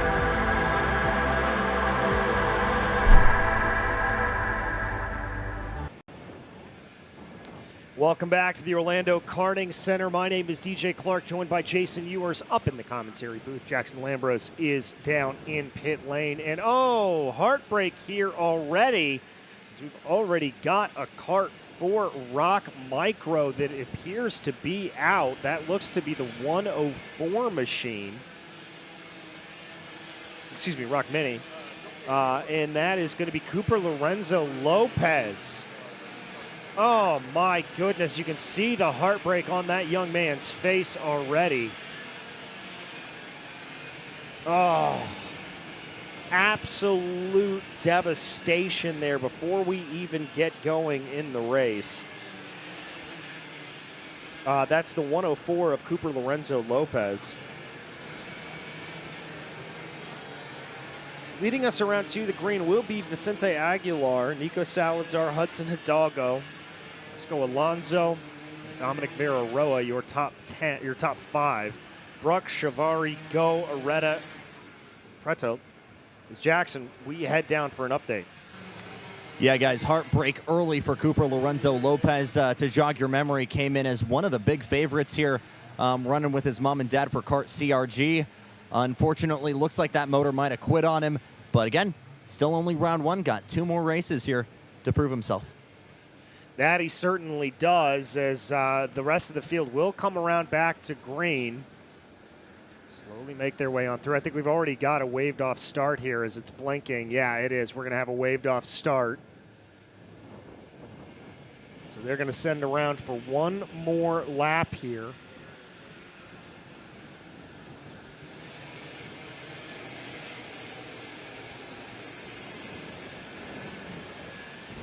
And again, that was one of your early contenders that we kind of thought was going to be pretty good here, but unfortunately not getting the run that they really thought they would get.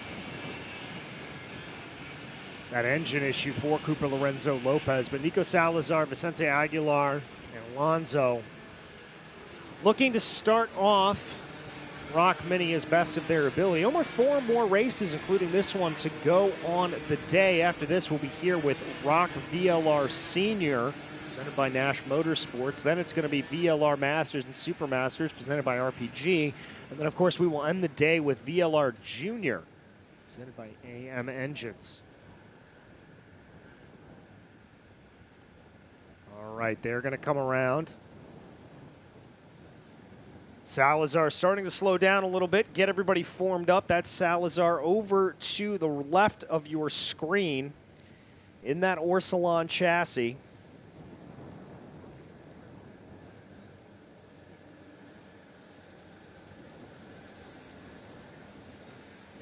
All right, they come back onto the start-finish straight once again. Looks like we've got a clear go at this point. Salazar and Aguilar ready to lead us in. Maybe a little bit of an early acceleration, but they're going to get away nicely. Aguilar gets the nose ahead, but Salazar is able to fight it. A little bit of bumping and banging through the first couple of rows here. Up in front of the pack they go, and we've got 2 karts spinning off into the distance. Up in front, it does appear to be the 128 of Nico Salazar, able to get ahead of Aguilar. I think Aguilar was able to hold into P2. They come down into turn 6 for the first time. A little bit of a breakaway as these 2 karts up in front. Excuse me, that's Alonso that sends a move down to the inside. He's going to take away the lead. And Alonso leads coming down into turn 9. Through the rest of the field, seeing a little bit of movement. Relatively single file, all things considered. All right, here as they come through turn 12 for the first time. Excuse me, Alonso is back down in 3rd. That was Aguilar, I think, that was able to get back up to the point. Yes, it is. It's Aguilar, Alonso, Hidalgo, Brock, your top 5. Hudson Hidalgo looking very strong in that Nash Motorsport machine. He's going to dive into the corner. Brock and Shivari in a little bit of a battle. Farther back, it's Go and Tibbs.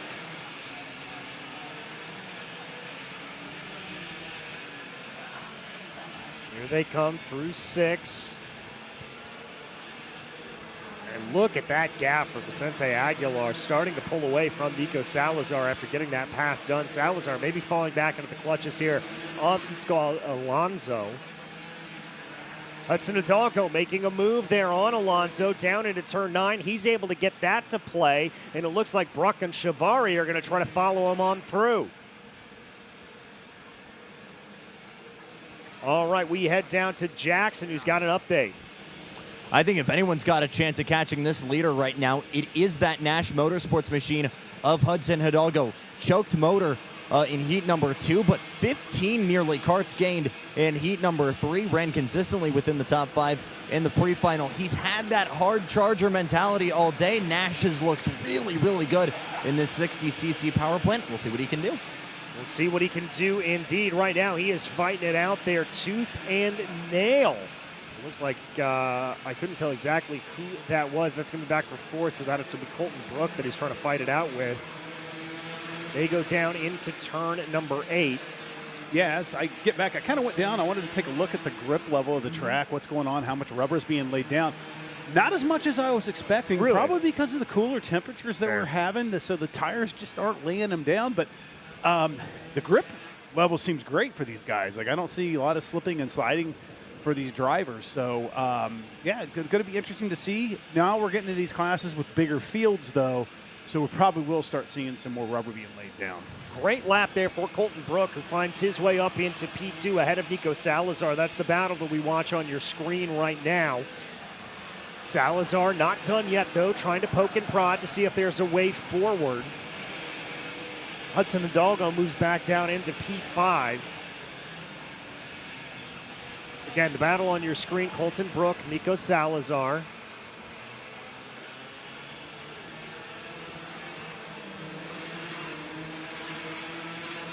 Looking to see if anybody's going to make a move. Hudson Hidalgo trying to close into the back of Samuel Shivari. I just saw a motion there from Alonso saying, hey, let's push, let's work together. Let's not let these guys slip off into the distance. It's good play from Alonso. He's got to be a little bit frustrated. Had some speed early on and lost position. All right. There is Salazar trying to close on Colton Brook. Brook, and meanwhile, trying to see if he has anything for Vicente Aguilar. Was able to take 0.4 of a second out of Aguilar's lead, so that'll certainly help him. Yeah, I was just kind of looking to see. I mean, Aiden Go is a name that we were talking about earlier in the week. Had some struggles in the Heat 3 and pre-final.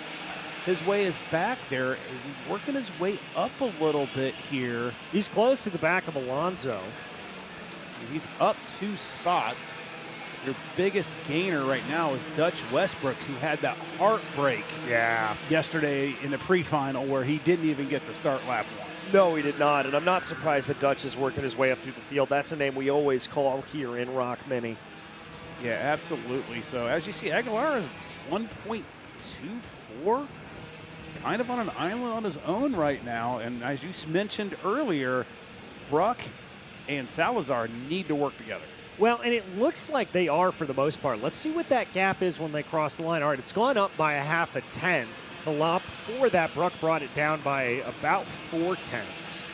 Hidalgo starting to send some moves here on Shivari. Is he going to go down to the inside? Yes, he is. Hudson Hidalgo with the move into turn 4, but the cutback from Samuel Shivari. Hidalgo, by the way, holds the fastest lap of the race. Now tries to do it again. It's another switch back there from Shivari as they come down out of turn number 5.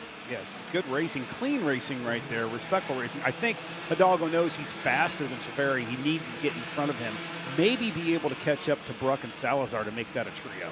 Yeah, I think that's probably his immediate goal here as we go back again to Jackson in pit lane.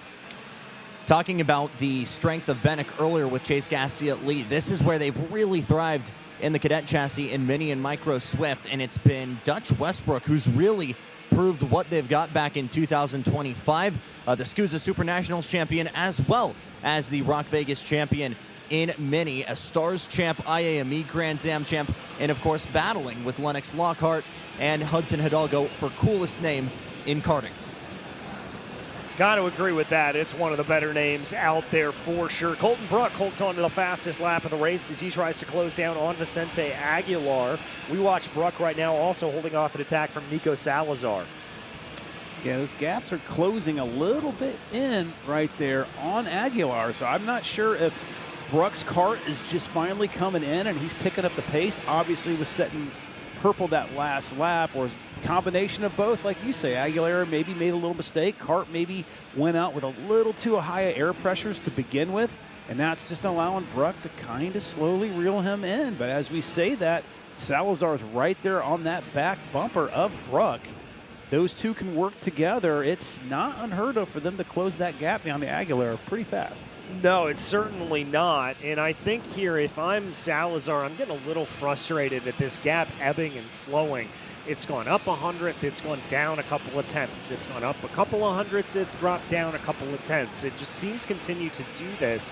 Aguilar, though, I think is recognizing the fact that he has got pressure coming from behind. When that gap fell by about 0.7 of a second on the lap previous, he was ducking down. He was pushing that kart forward, trying to minimize the drag factor. And so I think it is definitely go time if you are Vicente Aguilar. Oh, absolutely, because he just set his fastest lap of the race that last lap, so he understands the pressure's coming. He needs to stop. Not say Sunday driving out there, but got to start putting down some lap times because you got Brook and Salazar coming pretty fast. Yeah, they're starting to come on here. I'm a little surprised Shivari hasn't been able to close down under the back of Salazar, but especially with Hudson Hidalgo so close behind him. Let's check the gaps as they come across the stripe right now. Brook is going to stay at about, he's brought it down, about 0.2 down. It's down to about 3/4 of a second. Same is true for Shivari, back up to Nico Salazar. So gaps starting to diminish here with under 4 minutes left to go. Yeah, that's plenty of time left here because you got that 3:30 plus the 2 laps. So with them running, what are we running about here? Minute lap time. So that's about 5.5 minutes. That's our heat race. Yep. All right, this is where it starts to come in, where you got to have that long run pace, not only, as we've said, the long run mentality and the long run mechanics of the kart, but your long run physicality as well, as it does take a toll even for these younger drivers. Oh, absolutely. And unfortunately, these guys really only run this class. They're not old enough to run multiple different classes like we see on the junior level. But that's good enough. They put on a great show, and that allows them to give 100% of their energy to this one class. Yeah. All right, gaps continue to come down for Brook, down to about 6.5 of a second. Shivari, the same thing. These gaps are just shrinking across the board. Aiden Go, who we were talking about earlier, has been able to move his way up into 6th place, but that gap is about 2.25 seconds between himself and Hudson Hidalgo. So let's just call this a 5-kart breakaway up at the front of the field and hold it at that. Yeah, and I'm looking back at Westbrook, Dutch, up 12 spots, but kind of stopping off, leveling off right there. Out back in about that 11th spot. A little bit of a gap between him and Alonso, which Alonso, like we've talked about him quite a bit this weekend, he's out of the equation right now. Yeah, I mean, he started up in the top 5 and just fell off early. I'm not sure if that's a setup thing or if he made a mistake at some point in the running. So definitely not the best way for him to get this day started, but we'll have to wait and see. Just under 2 minutes left on the clock, plus 2 laps, obviously, as they go. Aguilar continues to lead. Gap has grown. It's up to 0.9. And he just went purple, 59.95, the only kid to get in the 59s right now. All right, that's an impressive run there from Aguilar. I mean, he is responding. Anytime Brock looks like he's starting to bring this gap down a little bit more, Aguilar just is able to respond, able to put in fast times, and able to keep that gap manageable. Yeah, I tell you what, that is so hard to do. So good for him, pushing it a little bit more, trying to keep that gap. Probably seeing his team up in the stands, giving the universal gap sign, knowing that maybe they're coming and you need to push a little bit, or he's looking, seeing them close the gap a little bit. That's how I always judge it, coming out of corners.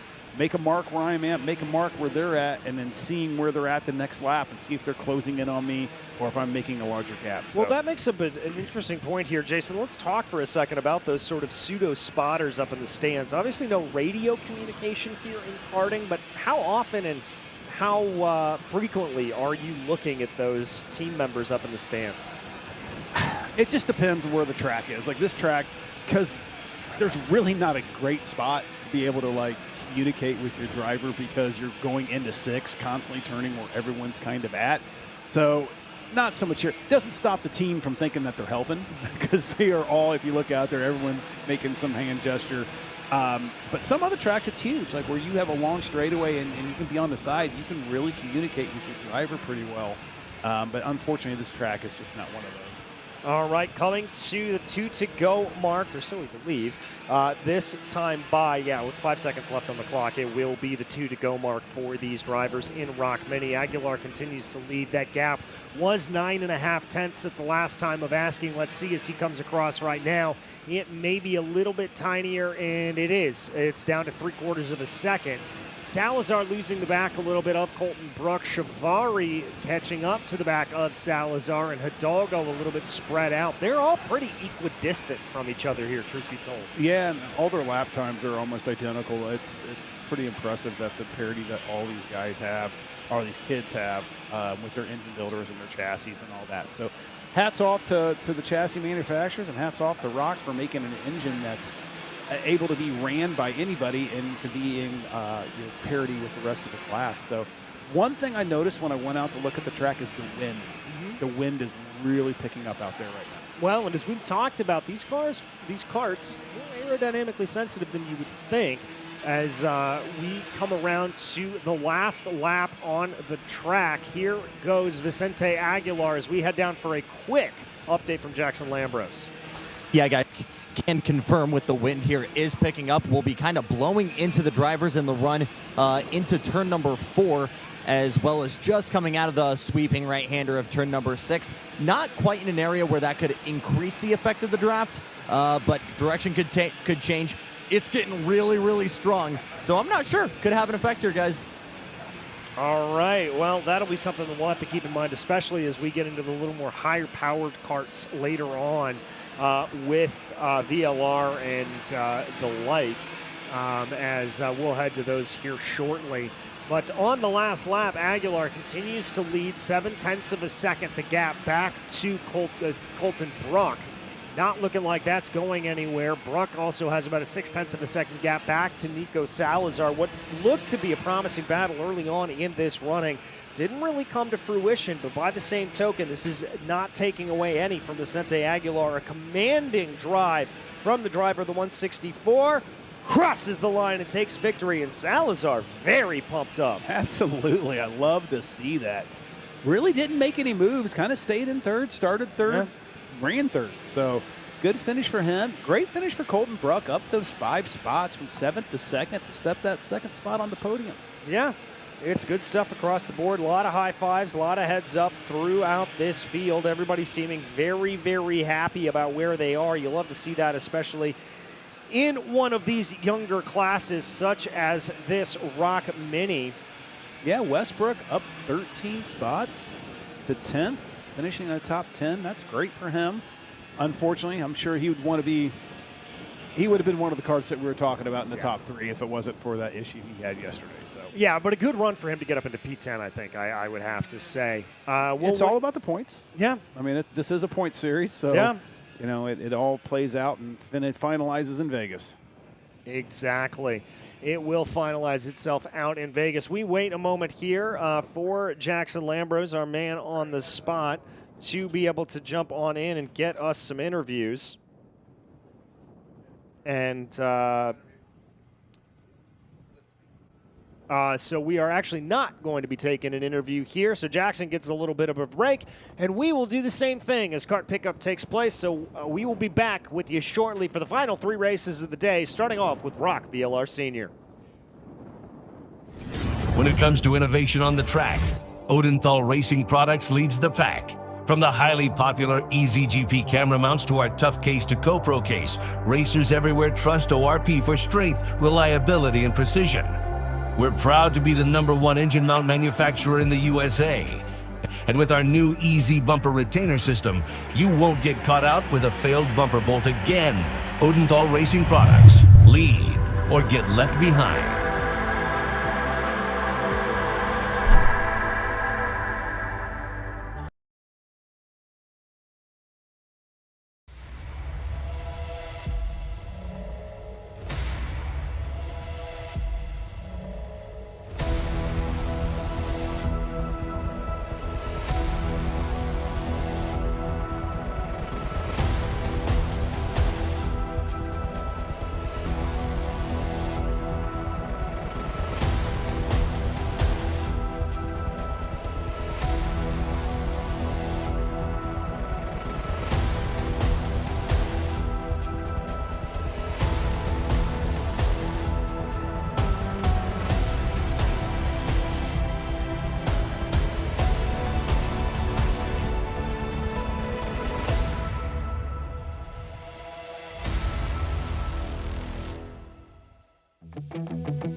You're watching a Jason Larea creative ROK Cup USA production.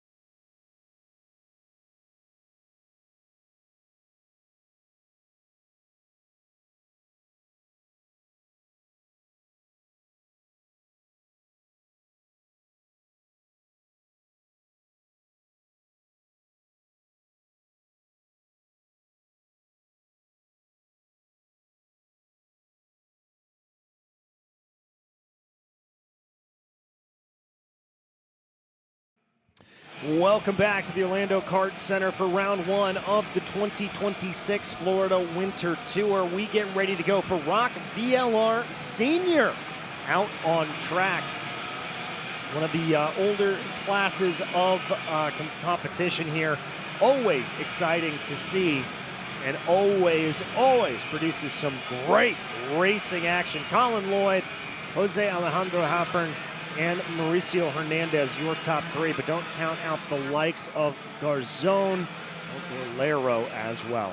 I mean, that top 10 all have a good chance at being able to just battle for the lead all the way down to the Allen car. All right, we head over to Jackson for a very quick update. And it is all eyes on that Velocity Racing Sodi machine of Colin Lloyd. A win in Houston last week turned what was previously a multi-year-long drought into just about 6 months. See if he can make it a week here. All right, we'll have to see if he's able to do that once again. But Lloyd is going to be in that prime position, starting off to the inside of row number 1, 14 minutes plus 2 up on the clock. Get them ready as they head into the train tracks. And we get ready to go racing here for VLR Senior, slowly but surely making their way towards the acceleration cones. There we go, and it's a good getaway there for Lloyd. Really missing out on the outside was Halpern. He's going to lose at least one position to Mauricio Hernandez. Looks like the rest of the field is on through cleanly, and we've got a big coming together on the end, the exit of turn 3. 2 Orsilon chassis out to the outside. 40, that's the 940 of Juan Paramount. Hate to see that there. Fortunate for him. But. So what was interesting, we walked pits today, just kind of sitting there talking to everybody. Ran into Ryan Norberg, talked about Rosso, and 979. Can't miss that livery. Only been in racing for 3 years. Yeah. So, Ryan made a couple comments. Like, listen, he's got great equipment. He's fast, but he's new. He's So learning. he's made some mental mistakes out on the track that's kept him from being up in that top spot. But we'll see what he can do here as the race settles in, if he can learn from his mistakes that he's maybe made throughout the weekend. And he definitely has the pace. Yeah. I'll tell you who definitely has the pace. That's Colin Lloyd, Mauricio Hernandez, as they've got a 0.6 of a second gap over Jose Alejandro Hapern. As right now Garzon trying to close in behind. There are your first and second place cars as Hernandez able to get the move on Lloyd for P1. Yeah, absolutely. Hernandez is wasting no time. A couple of drivers having a big moment there on the exit of turn 5. Excuse me, I glanced out of our commentary booth and just happened to see that. Everybody able to continue on, but a couple of karts popping up into the air. Yeah, like I was saying, Hernandez wasted no time to get around Lloyd right there. Did not want to be second place, wanted to lead this. No, and I think if you are Colin Lloyd, you just got to kind of keep yourself focused. Halpern behind, going to be trying to close in a little bit more. Garzon and the Orsilon as well. Lloyd was all over those curves. You see how far up he was on those? Very, very aggressive. Trying to stay on that rear bumper of Hernandez as they pass the stripe with 12 to go, plus the 2. Not much defending there, getting on the binders there. Got the cart a little sideways, got it rotated, got it through the corner as Lloyd is in tow. Halpin sitting there trying to will his way up to the back bumper of Lloyd, tucking that head in as close as he can to that steering wheel, trying to just minimize that air drag. Yep, and it's really about a 5-kart breakaway here. Hernandez, Lloyd, Halpern, Garzon, Valverde. Gorlero Pizarro is about 1.6 behind that battle. Lloyd looking like he's starting to close in a little bit here. Watch again, as Jason pointed out on that last run, just how aggressive Lloyd is on the curbs through 10 and 11. He knows what that kart can do, and he's willing to throw it on the line. Yeah, he's got to go. I mean, that's it. He knows that he might not have the pace. A little concerned right now, so he's got to do everything to change your lineup a little bit. The kart could be a little tight. When you hit those curves, it does help unload that chassis. So might be things that he's trying to do that he's recognizing early in the run that, hey, this kart might be a handful by the end of the race. I need to change my racing lineup a little bit. Yeah, I mean, and those are the things that an experienced hand like Colin Lloyd will do. Now it's really a top 4 breakaway. Valverde's fallen off the back here. It's Garzon, Halpin, Lloyd, and Hernandez. Look behind there for Garzon, making sure he had some space, and now he sends a move to the inside of Halpin. Late he gets move that there. done. Very late. But that is exactly what I like, that little moment of, okay, there's nobody behind me. I'm going to go for broke here. Yeah, absolutely. And zero defense was there by Hernandez or by Halpin. So as we cross the line, that moves Garzon up to the second. Right now, he did just set the fastest lap of the race that last lap. That was even with that maneuver going into 9. Yeah, it was. A little bit of an off-road moment there. I think that was for Halpin on the exit up turn 3. That's impressive to kick up dirt because, again, as we said earlier, they have sort of paved out there. So if you're kicking up dirt, you're going very wide, carrying a lot of momentum on the exit of 3. All right, Lloyd starting to focus in here on Hernandez. Garzon, by the way, holds the fastest lap of the race with a 56.13. See if he can close that gap down that Lloyd has over him as they're working their way halfway through this lap. Going through that 10, 11, and 12. I'm gonna name that 12 Bergman corner. There you go. Yeah, I mean, he was just absolutely incredible in that in the earlier race. Hernandez really eking for every bit of speed that he can get. We normally don't see that kind of duck on the front straightaway, but Hernandez certainly employing it here. Yeah, and Garzon just went purple again, so closing that gap on Lloyd shouldn't be too much longer if he keeps this pace up to be on that rear bumper. Will he try to make a move on Lloyd, or is he going to help Lloyd get past Hernandez? I was going to say, what's the calculus here for Garzon? How does he decide to play this? I think it's 6-1, half dozen the other. It's pretty much up in the air of what you want to do. Yeah, I think it just depends what opens up. You know, if something opens up where Lloyd maybe makes a mistake, goes in a little too hot in the corner, opens up a door, that's going to allow, you know, a little clean pass for Garzon to go past. Or you can stay in tow and help push him. Yeah, I mean, and it could be interesting, and it comes down to what you've been talking about, Jason, which is, do you think you're faster? Do you think you have the speed to inherently close him down, or do you need a little bit of help to be able to get there? I can tell you, Garzon looked very good through turns 1 and 2, caught up a lot of speed on Lloyd, but Lloyd sends a late move down to the inside of Hernandez and gets it done. Yeah, Garzon went purple again that lap, so definitely, again, we keep talking about the pace that he has. And I think that had something to do with Lloyd being a little concerned. It's like, I want something between me and Garzon. Yeah, I think Lloyd recognized that pressure coming from behind. Garzon now with a good run off of the junkyard turn. There's the conversation between Hernandez and Garzon, but Garzon's not going to pay any attention. Right there, dang. Nice move. I wasn't expecting him to get in front of Lloyd, but he sure did. As the fastest car on the track, this is where you want to be, and let's see if he can lead and stretch that out. Lloyd's not letting it go quietly. Fought him on the exit of 12. Very defensive line for Garzon. And this is a lot for Halpin to be able to close back into this fight. It's just going to not be Halpin. It's going to be Valverde and Guerrero and Kaufman. All those guys are going to end up as these guys are battling right now. And we've seen this all week. It's just going to allow everyone else to kind of join that party. Yeah. I mean, right now, throw a blanket over the top 4. They are absolutely on top of each other. Valverde still, no, he's there. Valverde's there. It's going to be a minute for Guerrero, Pizarro, and Kaufman to be able to get into this battle, but they keep battling. They will be there. And they're going to keep battling down into 9. Very aggressive stuff there from Hernandez and Garzon, trying to hold that out. Lloyd goes back to the point. So this is my point to this blocking that they're having. They were running 55s, high 55s, low 56s. Now that they got together and they're blocking, they're running 57-second laps. Yeah. Everyone else is running 56s. This is how we end up getting everyone bunched back up together. Yeah. Which is what we love. It makes great racing.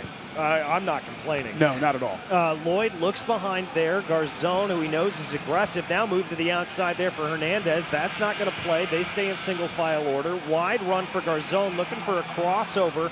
Coming out of the corner, almost opened up the door to Hernandez from behind. Hernandez now is going to take a look around the outside of turn 6. He's going to get freight trained, and Halpin's able to take the position. Yeah, that's not where you want to be going through 6, but was able to get his way back in line there. But as you can see, they're all just sitting there looking over their shoulder, just trying to defend their line as Garzon goes back to point right there over Lloyd. A little surprise there. I thought for sure Garzon would have, with his pace, was going to be able to gap Lloyd a little bit, but not so much. Lloyd said nope.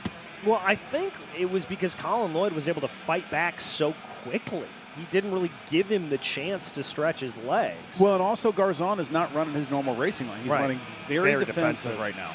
Yeah, exactly. And here comes Lloyd. Now, there's that super defensive line. A little bit of shot in the back there from Hernandez. Hernandez gets the position from Lloyd now.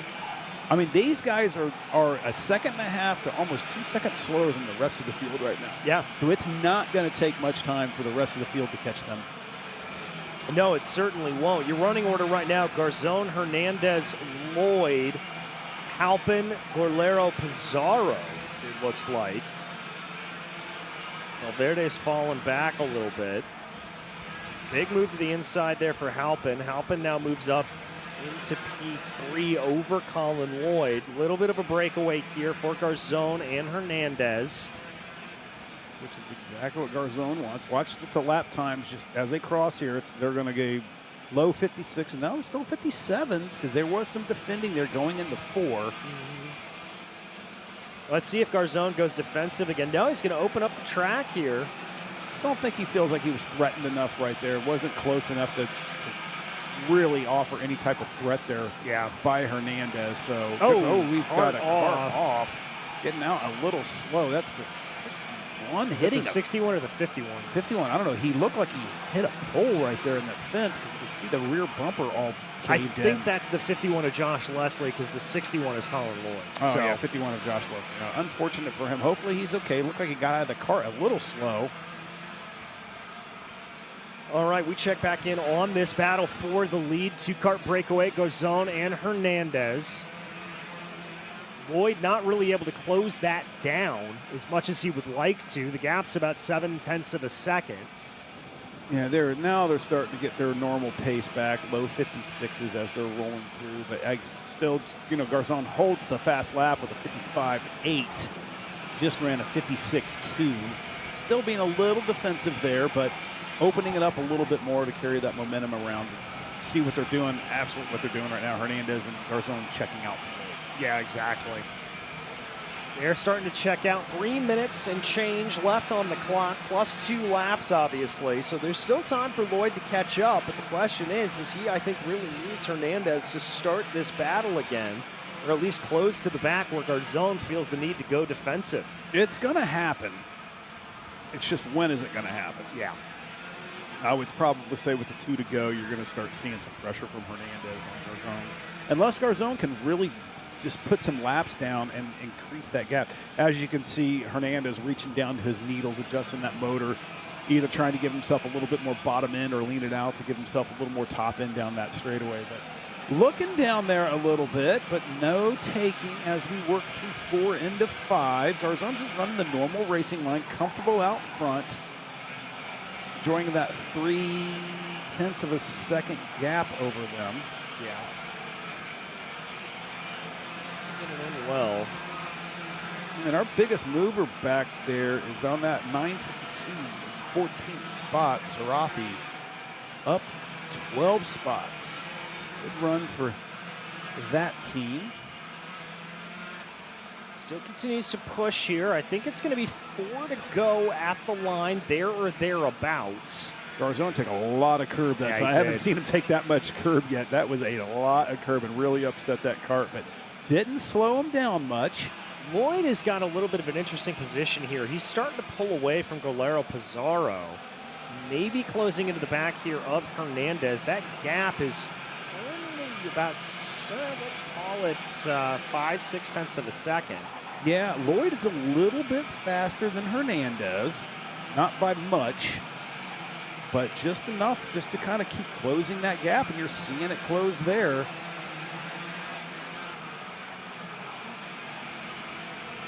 There's that duck that we often see down this back straightaway. Look over his shoulder right there to see how close Lloyd is, and Lloyd is definitely closing that gap. Yep. All right, 3 to go with the line here for your leaders, Garzon, Hernandez, and Lloyd. Gap's by 0.6. 6.5, okay. 6.5, yeah. Pretty good. Yeah, it's kind of like we know what we're talking about. A little bit. Yep. Yeah, he's in striking distance. Hernandez took a little bit of a look down to the inside. Again, Lloyd wants to see this battle fire off. He needs to see it fire. Well, he doesn't need it, but he wants to see it fire off because it makes his life 10 times easier. Yeah, and doesn't have to work so hard to catch them. Let them come to you. Yeah. A little aggressive with the curbs there on the apex of turn 7 was Sebastian Garzon, or was Mauricio Hernandez. Unofficially called Lloyd caught up to this battle here. Yep, absolutely. I think that's just his car is coming back a little bit. I think he was pushing so hard to keep Garzon behind him. Probably overheated his tires, backed off a little bit, let him cool off. Cart's coming back into its own. As we get to 2 to go, this is going to get really dicey. Yeah, and Lloyd has got to try to make this move and make it quickly. He's only got 2 laps to try to get him back and get to the lead, but he gets a great run, big amount of curb coming out of turn 3, mooks to the inside of turn 4, able to get that to play, parks the car at the apex and gets the move done on Hernandez. Job done for Colin Lloyd. Can he get one more in about a lap and 3/4? Yeah, that was a good little push too. That, with Hernandez going behind Lloyd making that move, Hernandez gave Lloyd a little bit of a push so he didn't lose that momentum like he would normally lose. Helped him jettison up a little bit closer to Garzon as we create them down to turn 9. Hard on the brakes was Garzon right there. Kart getting a little sideways on him. Had to do some correction there, scrubbing some speed as they're going into 10, 11, and 12. All up on those curbs is Garzon as we're going to the stripe. See what kind of times we have here with 1 to go. What kind of haymaker is Lloyd going to throw going into 4? 0.3 of a second the gap. And how down low is Garzon going to be? Very defensive. And that's okay. That just makes Lloyd a little closer on his bumper. He's going to defend down to the inside. Does Garzon. Nothing's worked there. That move has not worked at all week, going into 6, but just tucked in. We've seen the move into 8. Is Garzon going to defend? No. God, got a little squirrely going through 6 and 7. That allowed the gap. Good run there. Getting some push and some help from Hernandez. Hernandez is like no-go, and Lloyd gets back up to the point. Hernandez follows him on through. Garzon back to third. Is there going to be another haymaker coming down into turn 10? Garzon looking to the inside. Can't quite get it done. Hernandez gets Garzon is going to lose 2 positions right there. Got a little squirrely. Got off the binders. Good. What a methodical race for Lloyd. It is Lloyd, it is Hernandez, and it is Golero Pizarro in an absolute barn burner of a finish. My goodness. Garzon went from being on top of the podium to now watching 3 people on the podium. Incredible stuff. Good run for Colin Lloyd. Oh my goodness. As you said, methodical, fell down a little bit through the order, had to work his way back up, and that is a very, very happy Colin Lloyd. Good run. Sure Jackson's going to get an excited Colin Lloyd on the microphone here. Yeah, he's going to be pretty pumped up about that one as well. He should be. That was a fantastic drive through the field. Really, really impressive stuff. Here you see Garzon. He's going to be a little disappointed. Yeah. Led the whole entire race. You can just see it on his face. But that's racing, man. You did a good job. You had the fastest car on the track. Comes down to that blocking. Yeah. It certainly does, but there is Colin Lloyd as we head down to Jackson Lambros, our man on the ground. And just like that, the years have become months, and the months have been down to just a week for this young man. And Colin Lloyd finally celebrating another win for you. Starting to make a habit out of this. Yeah, I kind of want to for the whole rest of the year. Getting 2 wins in a row is kind of nuts. Honestly, didn't think that I was going to get it halfway through. Lost a little bit of ground, but we caught back up and made the pass for the win. Talk to me about that pass, though. Incredibly methodical. How much were you planning for that? Do you feel like you were in the right position there? Yeah, I definitely was. I gave a little bit of a gap into the bowl just to make sure that I could have a run down the straightaway. Made sure to cover off the people that were still behind me, stopped on the apex, and drove it out of the corner. Talk to me about the work that's gone for you in the offseason to kind of get yourself into this position, and how much of a motivation booster this is to come with 2 wins back-to-back out of the gate here. Yeah, I mean, since last year, since I joined the team, we've been doing a lot of work, struggled the first couple months. Won, I think, about 4 months into it, and ever since then, we've been dialed in. And I just want to keep moving forward like this. Congratulations. Thank you so much. And just like that, DJ, Colin Lloyd undefeated in 2026. And not only a happy Colin Lloyd, but a happy couple of members down in pit lane as well. You heard that scream. Love to hear and see that from everybody. A great run for Colin Lloyd. All right, we're going to take another quick break away from you here. We'll be back with the final 2 of the day. ROK VLR Masters and Supermasters is next, presented by RPG.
You're watching a Jason Larea creative ROK Cup USA production.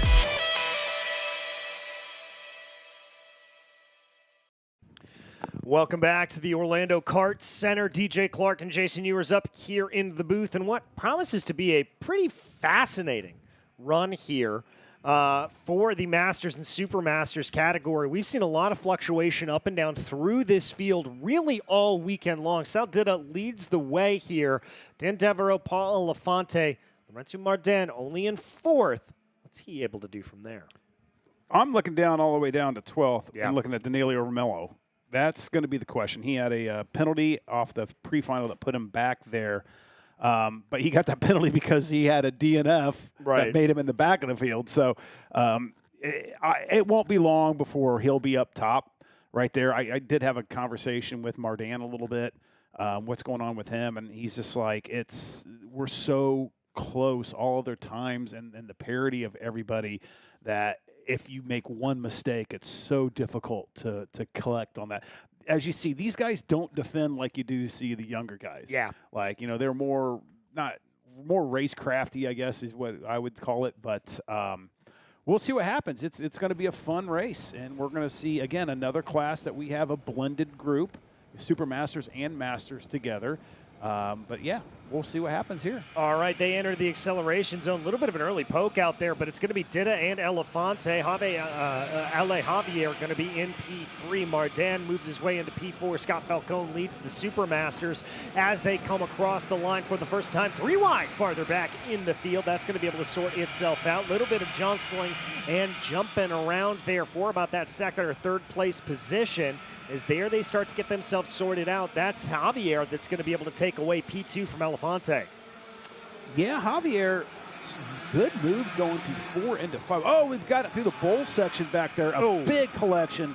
That's the 47. That's Peter Cook. Peter. I used to race against Peter all the time in the Midwest. He's struggled all weekend long here. That was a nice move by Mordan to, I believe, hold back on to 4th place. So he had been put down a little bit.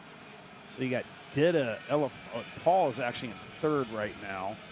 That's the Orsalon right in front of him. I believe that's Javier. Yeah, it's Dida, Javier, Elefante, Mardan, Scott Falcone leading. Oh, slow moment there for Elefante. Almost looked like, if I didn't know better, he missed a gear. But there's no gears on these. So maybe his foot hit the bump and foot slipped off the pedal. That's very possible as well. But it's a dicey race right there with 2 different divisions fighting for positions. You got Falcone, who's got Del Bon just a little behind him right there. But that's fighting for the win for Super Masters. But you can't really give way to the other classes. You got to fight them just like it's someone in your own class. Exactly. You've got to be fighting tooth and nail as much as possible. Dida does lead the way here by a pretty healthy margin. Mardan's starting to move his way up through the field with that mistake from Elefante. He's in 3rd, trying to close down on Javier in that Orsalon in P2. Throughout the rest of the field, we'll give you the update as they cross over the timing and scoring stripe. It is Dida, Javier, Mardan. Elefante holds on to P4. Falcone is 5th. And Romallo, who you talked about a little bit earlier, in 6th already. Yeah, not surprised on that. But him and Falcone got into it yesterday. Let's see if they're going to be a little more respectful for each other here, as Romallo is probably going to work his way around it because he has been the fastest kart on the track all week long. Lorenzo Martin passed Ale Javier, and that's going to move him up into P2. A little bit of a move from Elefante coming down into the junkyard turn, and Elefante gets that one done for RPG. That's a good move for him, or Rocket, excuse me, RRC, and that gets it done for him. Oh, and that is losing a lot of positions there if you are Javier. Yeah, just broke that momentum on his case. It just got freight trained, but hopefully Paul gets that helmet painted. He's got an old cue ball out there, which is nice for us. It's easy to find him out there, but good run so far for Paul. We talked to him. His health issues seem to be to the side now, so he's on the right path. He just said he needs to get in shape.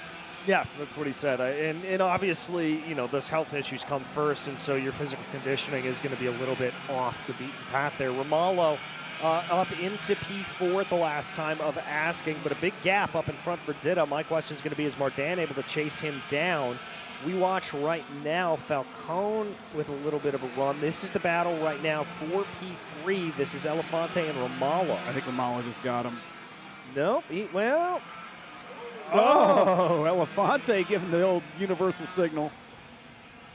saying, hey, don't fight me. We got a battle to try to chase And I think down that's on. exactly what he's saying. Why are you trying to throw it in on the fastest part of the track? Like, and then that's allowing Falcone to close in on those guys, which is different division, not really any skin in the game with those two guys in front of him.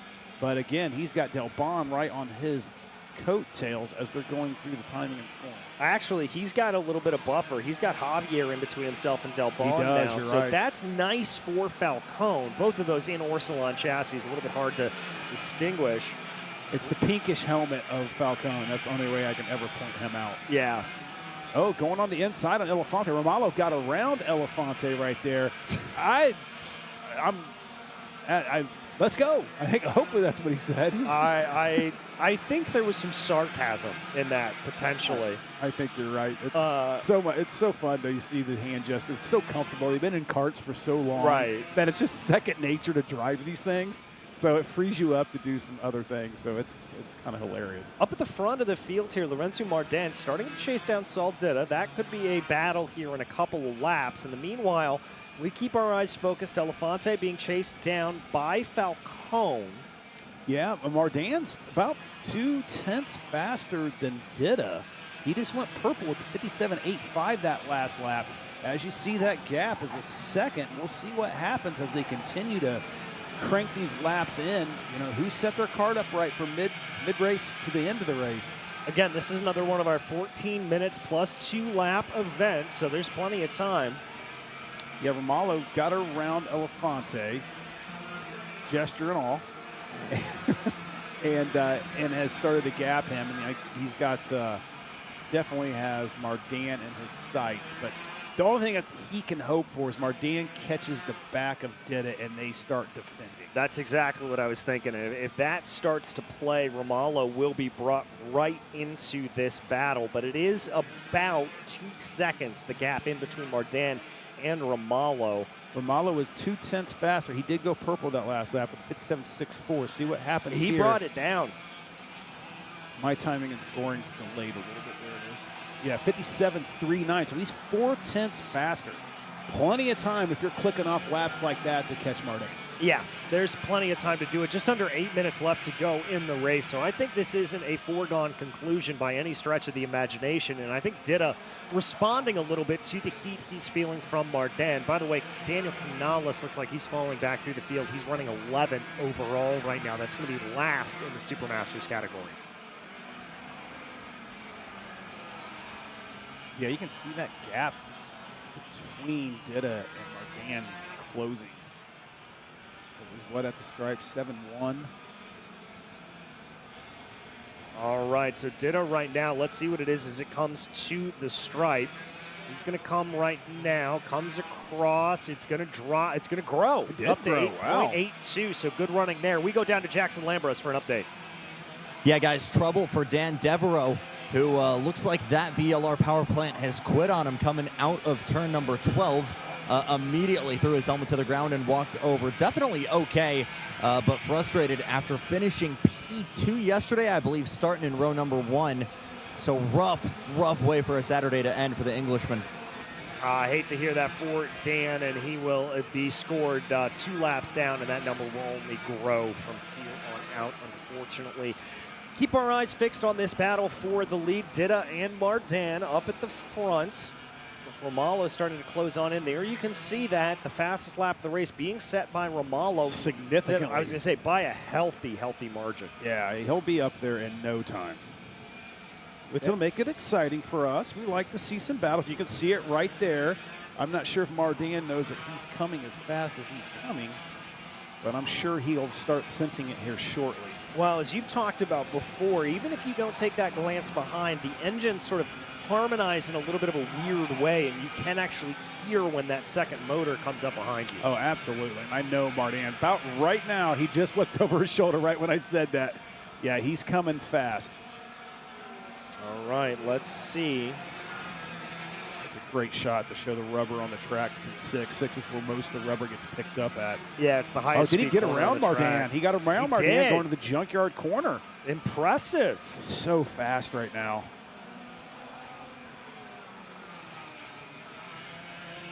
All Right, so now what is Romalo able to do to close in on Sal Ditto? We know he's got the outright pace, but is he able to close in even more? Getting by Lorenzo Mardan. Working those needles a little bit, like why is Romalo this much faster? Yeah. Trying to just get every little bit out of that motor that he could possibly get. So as we're going through, though, yeah, Romalo 57.10, 57.4. So 4/10 faster than Ditto on that last lap. So there's 6 minutes left to go, 7 minutes left to go in this event with this +2 laps after the time expires. Plenty of time for Romalo to catch Ditto. Yeah, plenty of time to be able to do it here. They're going to try to close on in as much as possible. And that gap is visibly coming down here for Danilo Romalo. He is so fast going through 6, 7, and into 8 down that straightaway. Really is. He's just got that kart tuned up there. And again, you talked about the marbles being kicked out to the outside of the track there. That is the highest speed section of the track. It is where you would need the most out of that mechanical grip. Yeah, absolutely. And as I'm looking down the list here at our Supermaster guys, Falcone obviously made the adjustment, struggled a little bit in some of the races right now. I think just maybe some collateral damage happening with some other drivers, but he had that read issue in Heat 1 that kind of put him in the back of the races. So worked his way up, obviously up top right now. Del Bon is what, about not 2 tenths. Oh, we got a kart flipped over. That's the 06. That's Canales. Yeah, Daniel Canales. Wonder what happened there. That is not a great place for a kart to be. No, it's not. That's and a as pretty we talk high-speed about corner. that, I think Dida just went down. Yeah, he to did. Romalo. Romalo got him. But did he pass him in a yellow? Oh. I did not see. We were too focused on that incident. That will be Under interesting review, I'm to sure. see. Let's take a look here. We've got the replay. Oh, we do All right, have a we're gonna hold on. replay. We're going to get it up do here a for little you. editing for it, but yes, we do have a replay of it. It looks like it's going to be a replay of the incident, I believe.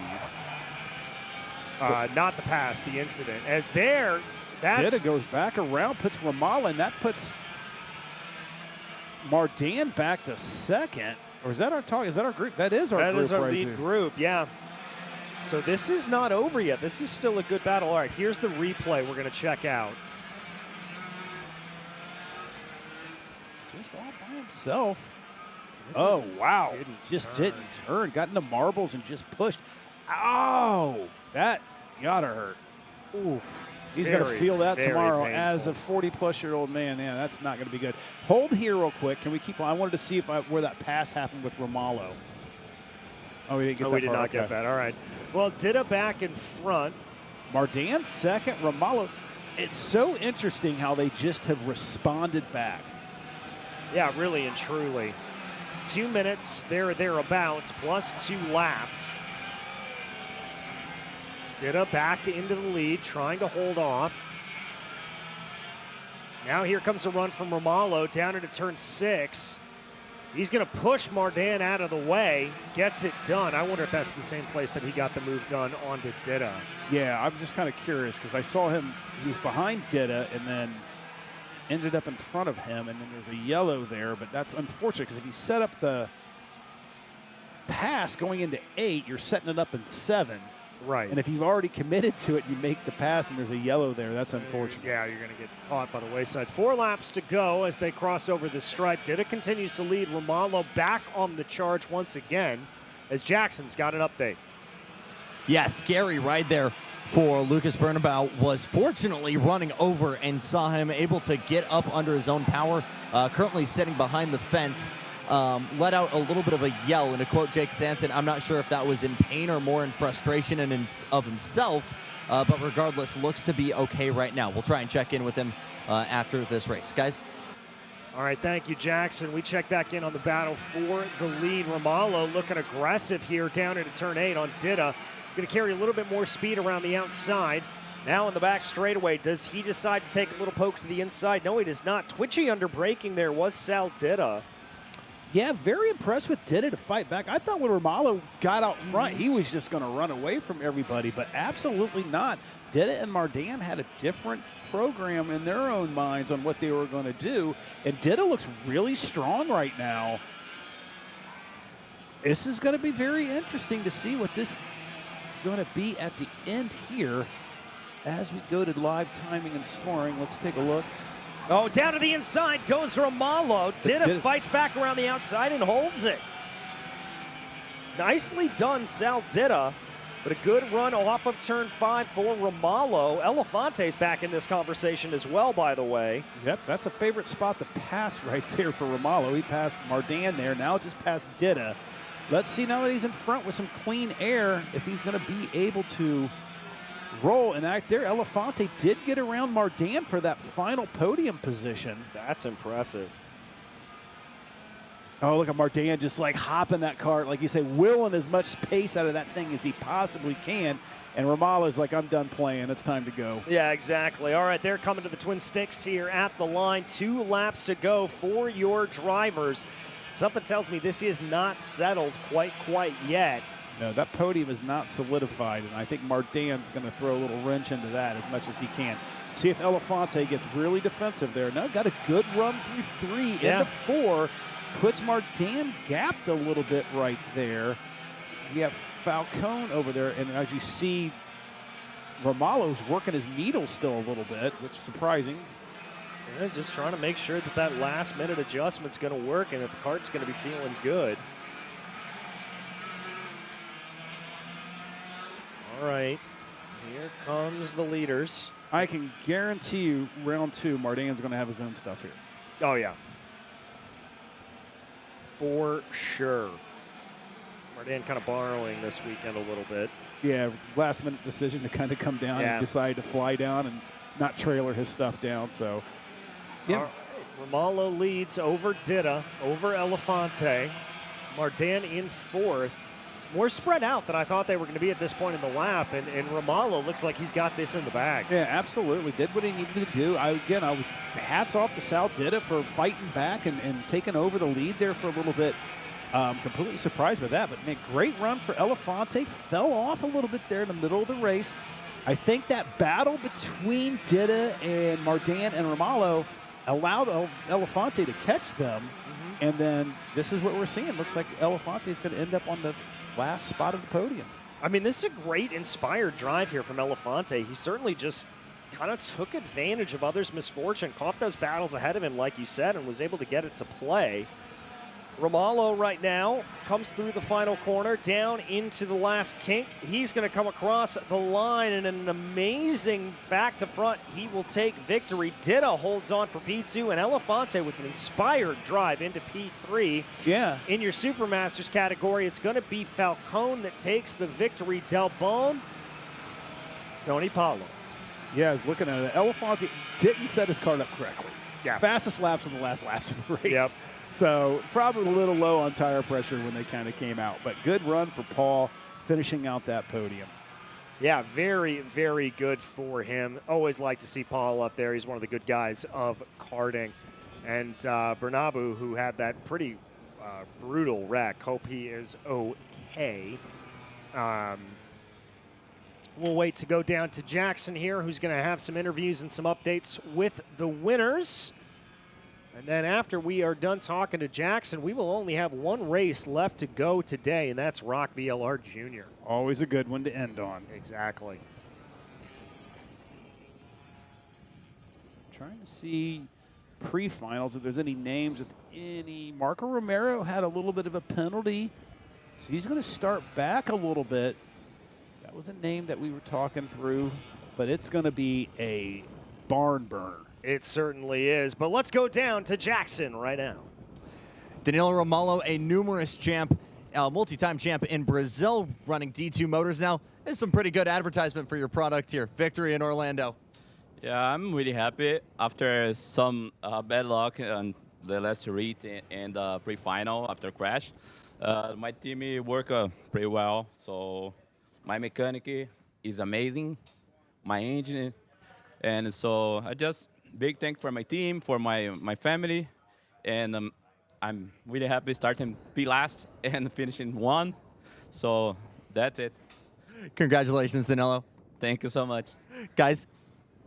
That is a very happy Danilo Romano. All right, a little bit of cart cleanup we've got to do here, so we will take a quick break, and then we will be back with you shortly.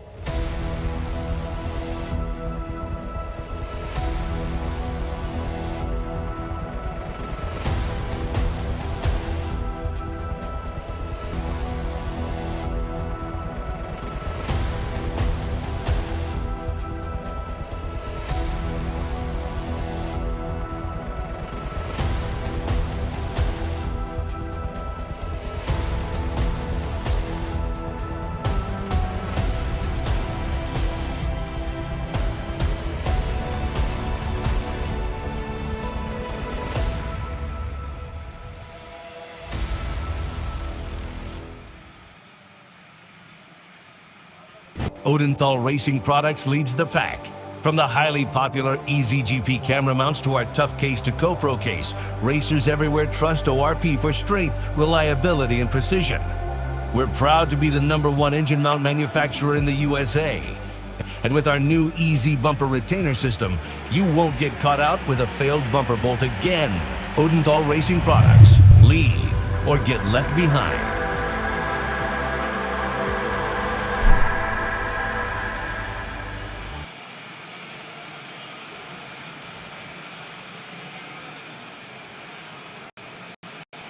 Many races down, only 1 to go. It is time for ROK Jr. at the Orlando Kart Center for round 1 of the Florida Winter Tour. DJ Clark once again here on the booth alongside Jason Ewers with Jackson Lambros down in pit lane.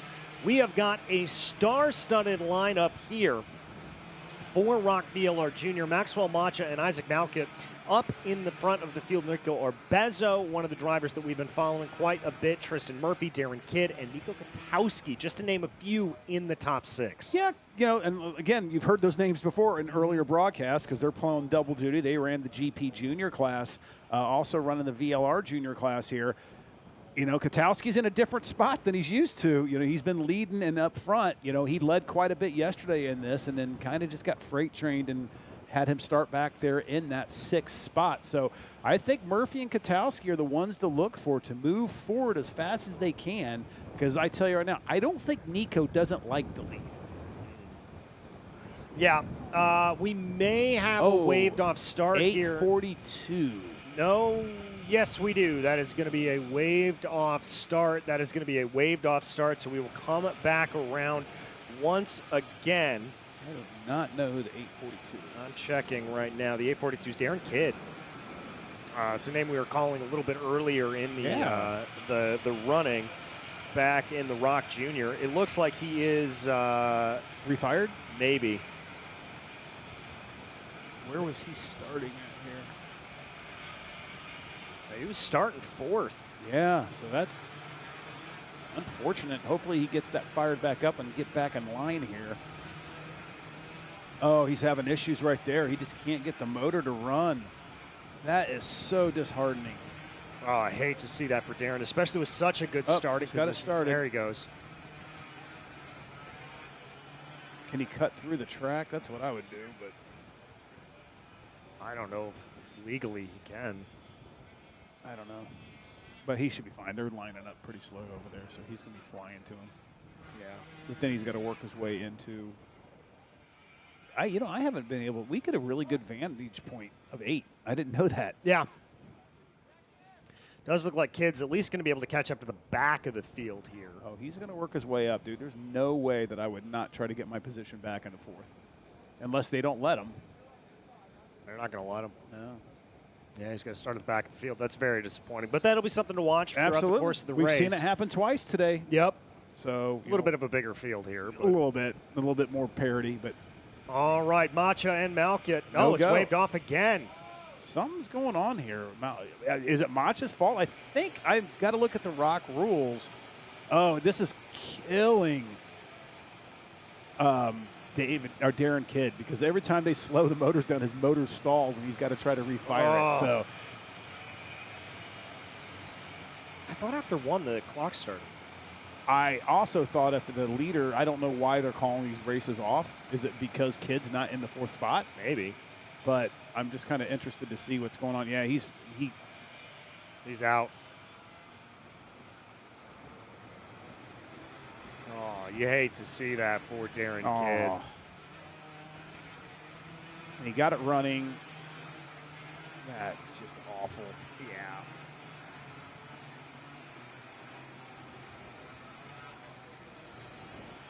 All right, so we are going to get back around here. It will be Macha and Malkit, or Bezo, Katowski, Murphy, and Anderson, your first 3 rows.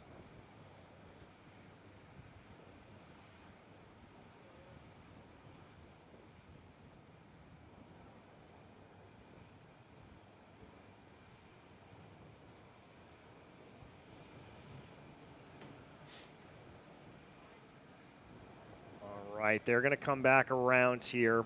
Again, Macha and Malkit going to lead us around to the green flag. That's going to be Malkit on the outside in the black helmet, Macha on the inside in the yellow. As we get into the start zone, green flag in the air, we are racing, and it's a good getaway there from Malkit. He's actually going to take the lead from the outside lane on lap 1. Great run for him out of there. Way wide. Let's see what happens here. He got through with the momentum, going through 5 into that sweeper of 6. Little bit of a cart gap there for him as they continue through that all black of Malkit and that black and white of Macha. I'm swallowing at the same time. I was going to say, there was a little bit of a pause there. Maxwell Macha going to hold on to 2nd place. I think that's Katowski up into 3rd. That Good is run for Katowski. Good start for him. A pass back there for 4th. That is the 8-11. That's Tristan Murphy making his way forward. I mean, it's kind of curious though. Like, did the kids that ran earlier in the day, what did they learn on that? And you heard what what they said about Nico. He ran with a little bit higher tire pressures early. That gave him the advantage. And as he passes for 2nd here comes a move from Katowski down to the inside. He's going to take that away from Maxwell Macha. Now Isaac Malkit out into the lead. Still trying to fight back right there. Oh, Did he 3 make it wide. stick? Murphy and Orbezo down in the inside. Somehow they sort themselves out. And it looks like Katowski's going to hold on to P2. Interesting thing, though, there's some racers that are really good on cold tires. Like, you can be fast right out of the box. And this goes for all forms of racing. Forms of racing. Like, just can control that cart on cold, or that race car on cold tires, and even better when they get warmed up. Maybe Nico's just one of those kids that is really good on a cold tire cart and really, really good on a tire that's up to temperature. I am not one of those drivers, in case you were wondering, by any stretch of the imagination.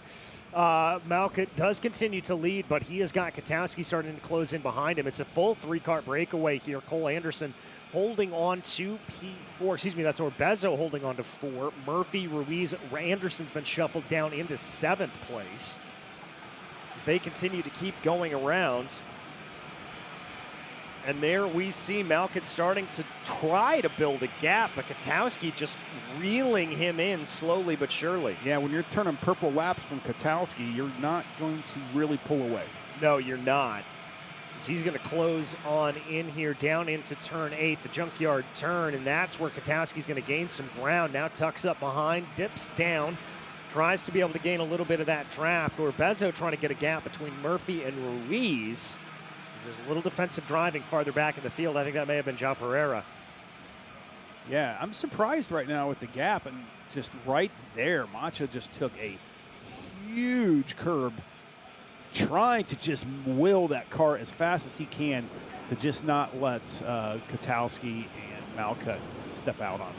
No, but unfortunately, they certainly are. As we go down, hold on, we're going to hold 1 second here to see if there's a pass. It doesn't look like Katowski is going to send it. We go down to Jackson Lambros in pit lane with an update. Trouble for Lawrence Perriman. He's made contact with the 817, which nearly went over its lid. I believe one of the U-Race machines I'm watching right now Justin turn 12 trying to get that VLR power plant fired again, and he's not able to do it. Absolute frustration from the kid who looked so strong in Vegas, looked like a potential upset this weekend, and his Sunday is gone. And we saw him on your screen there on just what happened. A real heartbreak there, Jason. Yeah, absolutely. Anytime you are in the middle of a race and you have an issue like that, it just kind of just takes it out of you, especially the first of the Florida Winter Tour races where you have multiple more races to go this year, but you always want to start off strong.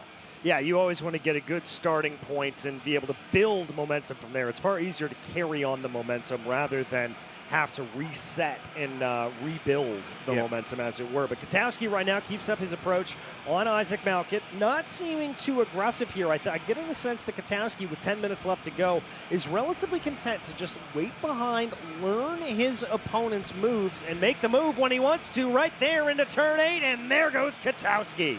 Yep, nice move. Again, making us wrong. Well, yeah. We have got to do investigation to make sure that these drivers aren't having AirPods in listening to this broadcast. Absolutely. I wouldn't put them through any of this that we go there's through that. here as we go through Katowski. Now, Katowski has been one of the fastest karts on the track. Right back, Cam Johnson, who's in that Nash Motorsports in the 810, sitting at 9th, just went purple with the 56.82. Good run for Cam. Second time Cam's ever been in a full-size kart. So stopped in, talked to Nash Motorsports, talked to his mom, talked to Cam a little bit. Cam has some really interesting socks today, kind of motivational socks to get himself willed up there. But good to see Cam. Big jump, and we've talked about this, and they even reiterated, like, coming from those smaller cadet karts, the maneuverability of those karts are so different than the full-size kart that the amount of room that the senior karts take up compared to the cadet karts is significant. So as we just see Katowski losing his position there to Malkot again, good run for these guys, but that's just letting Macha just kind of tag in tow as we're working our way through. Plenty of time on the clock, and that 4th place is Orbezo. And he's starting to close in a little bit. That gap came down on the last lap, so Orbezo certainly starting to close that gap down. Now here comes the loop for Katowski down to the inside. Does Macha have anything to fight back with? No, he does not. Or, excuse me, Malkit doesn't. No. But Macha does. Tried to there for a minute. He's going to stay in 3rd place. Malkit settles into P2. Let's see if we see another sneak attack from that Lando Norris kart coming up to the inside. Yes, we do. Down into turn 8. But Katowski holds it at bay, and now here comes Macha down to the inside. Orbezo's starting to take a look. Macha's able to get the move. Orbezo's in the fight, and Maddox Ruiz is right there as well. Absolutely. That's what's happening when they're going to battle, and this is going to become a very long train of karts for the lead as we continue to watch this race develop. Yeah, it's not over yet, but the thing that I think is praying right now for Nico Katowski is that they fight behind him and he's able to kind of stretch off into the distance a little bit. A little bit right there, absolutely. But we can see that happens, man. They all have such equal pace, and as they start to fight like this, that's a great move for Orbezo right there, working his way up through the field. Now we're going to have 2 Nikos we got to talk about. Exactly. That's why we just go to the last names. Makes things a little bit easier. But Orbezo with a really, really great move to be able to send that in. Didn't lose all that much time to Isaac Malkit, and that is the really key part of that. Or, excuse me, didn't lose all that much time to Maxwell Macha. That is the really key part of that. We go back down to Jackson, who's got an update. More drama. It's the 812 AM Engines machine. I'm not entirely sure who that is. It's a Carlos Sainz suit, but slumped over. It might have been the driver who nearly flipped, making contact with Perriman, and you got to imagine that engine was definitely all sorts of awry. But regardless, another one down here, probably 40 cars roughly now, our count. That kart belonging to Diego Barrios de Arujo, and so unfortunately he is going to be out. Here comes another move from Orbezo down to the inside. He's going to steal P2 away from Maxwell Macha. This is a really great charge. Macha tries to fight back, but Orbezo's got him covered on the outside. I'm telling you right now, the kart to watch is Cam Johnson in 6th, going purple every lap, and as these guys continue to battle, he's only going to gain spots on them. And you'll see Cam right there coming out of the turn, junkyard turn, wheeling that cart down into 9.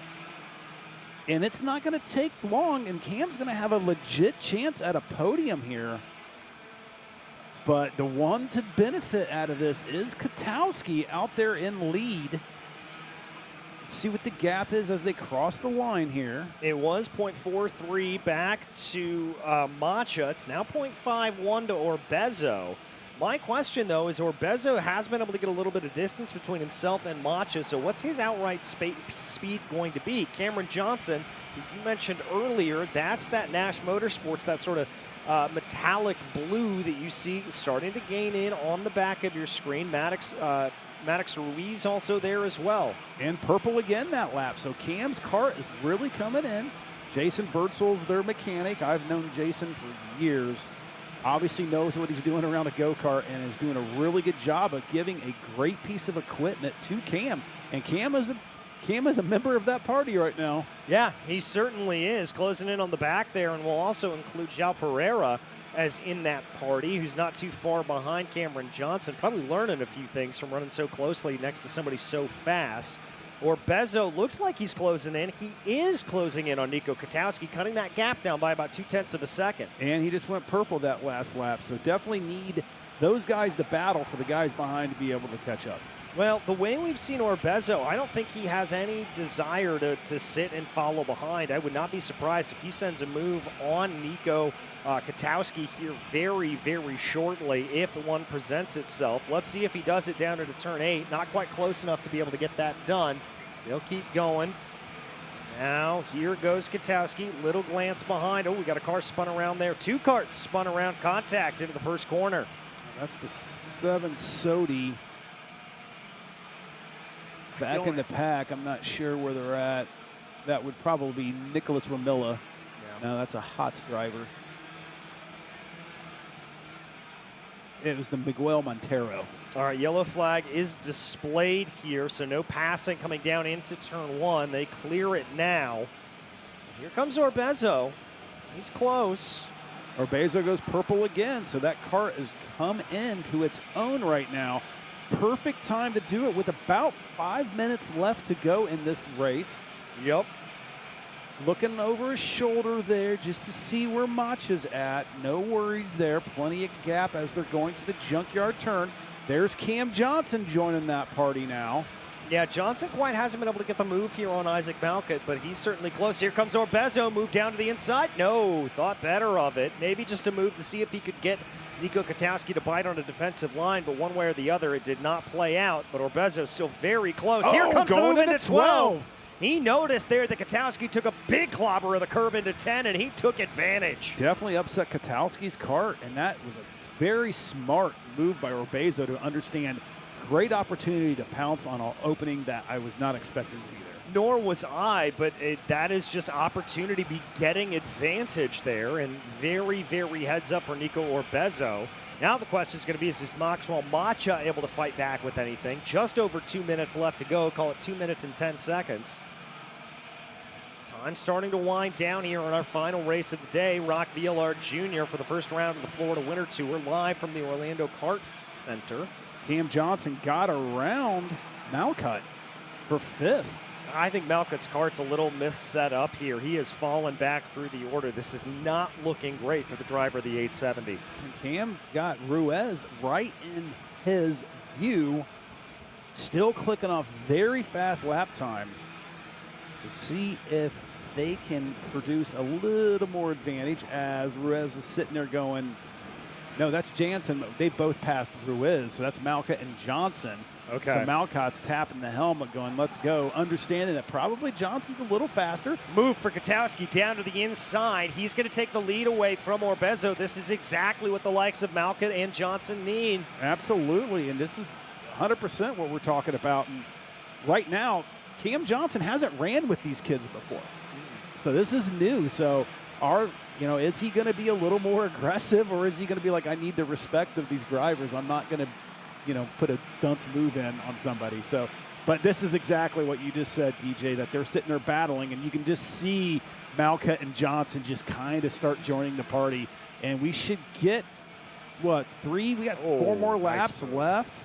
Yeah, there's only 3 to go with the line, and a nice heads up there from Maxwell Macha.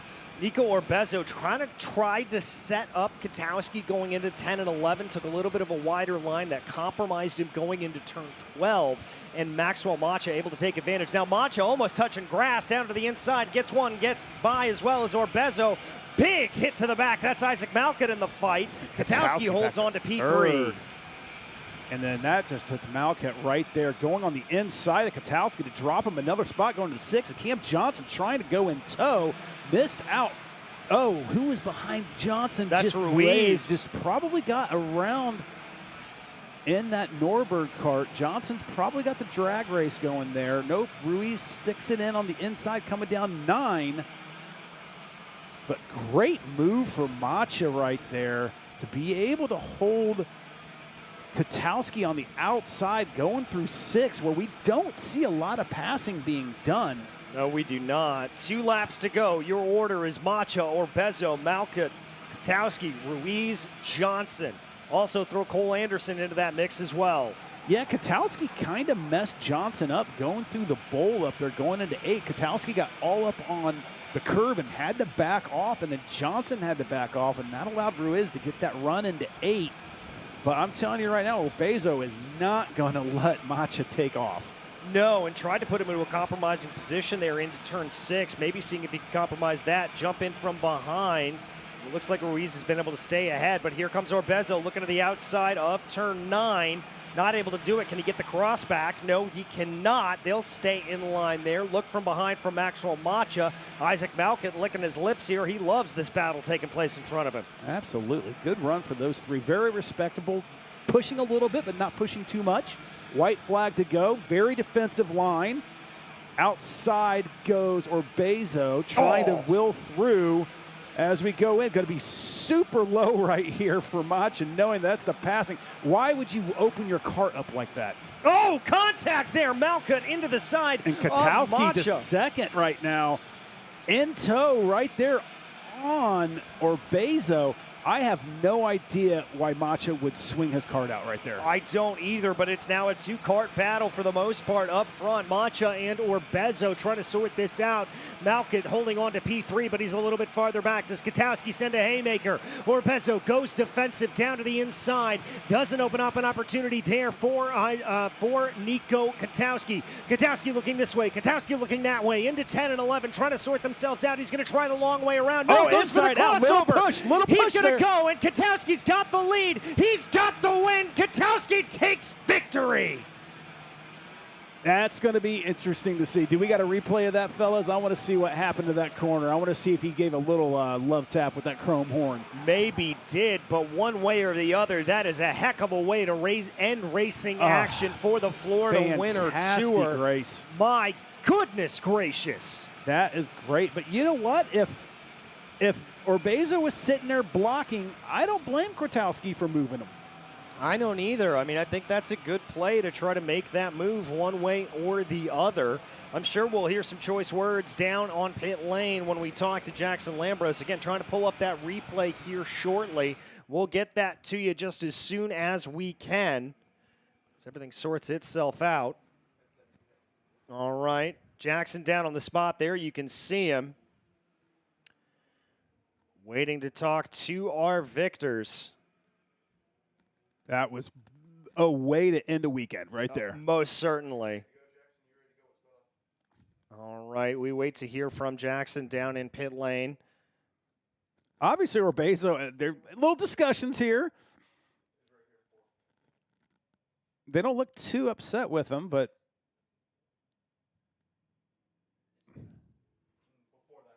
good run from Malkut. This upset with himself. Yeah.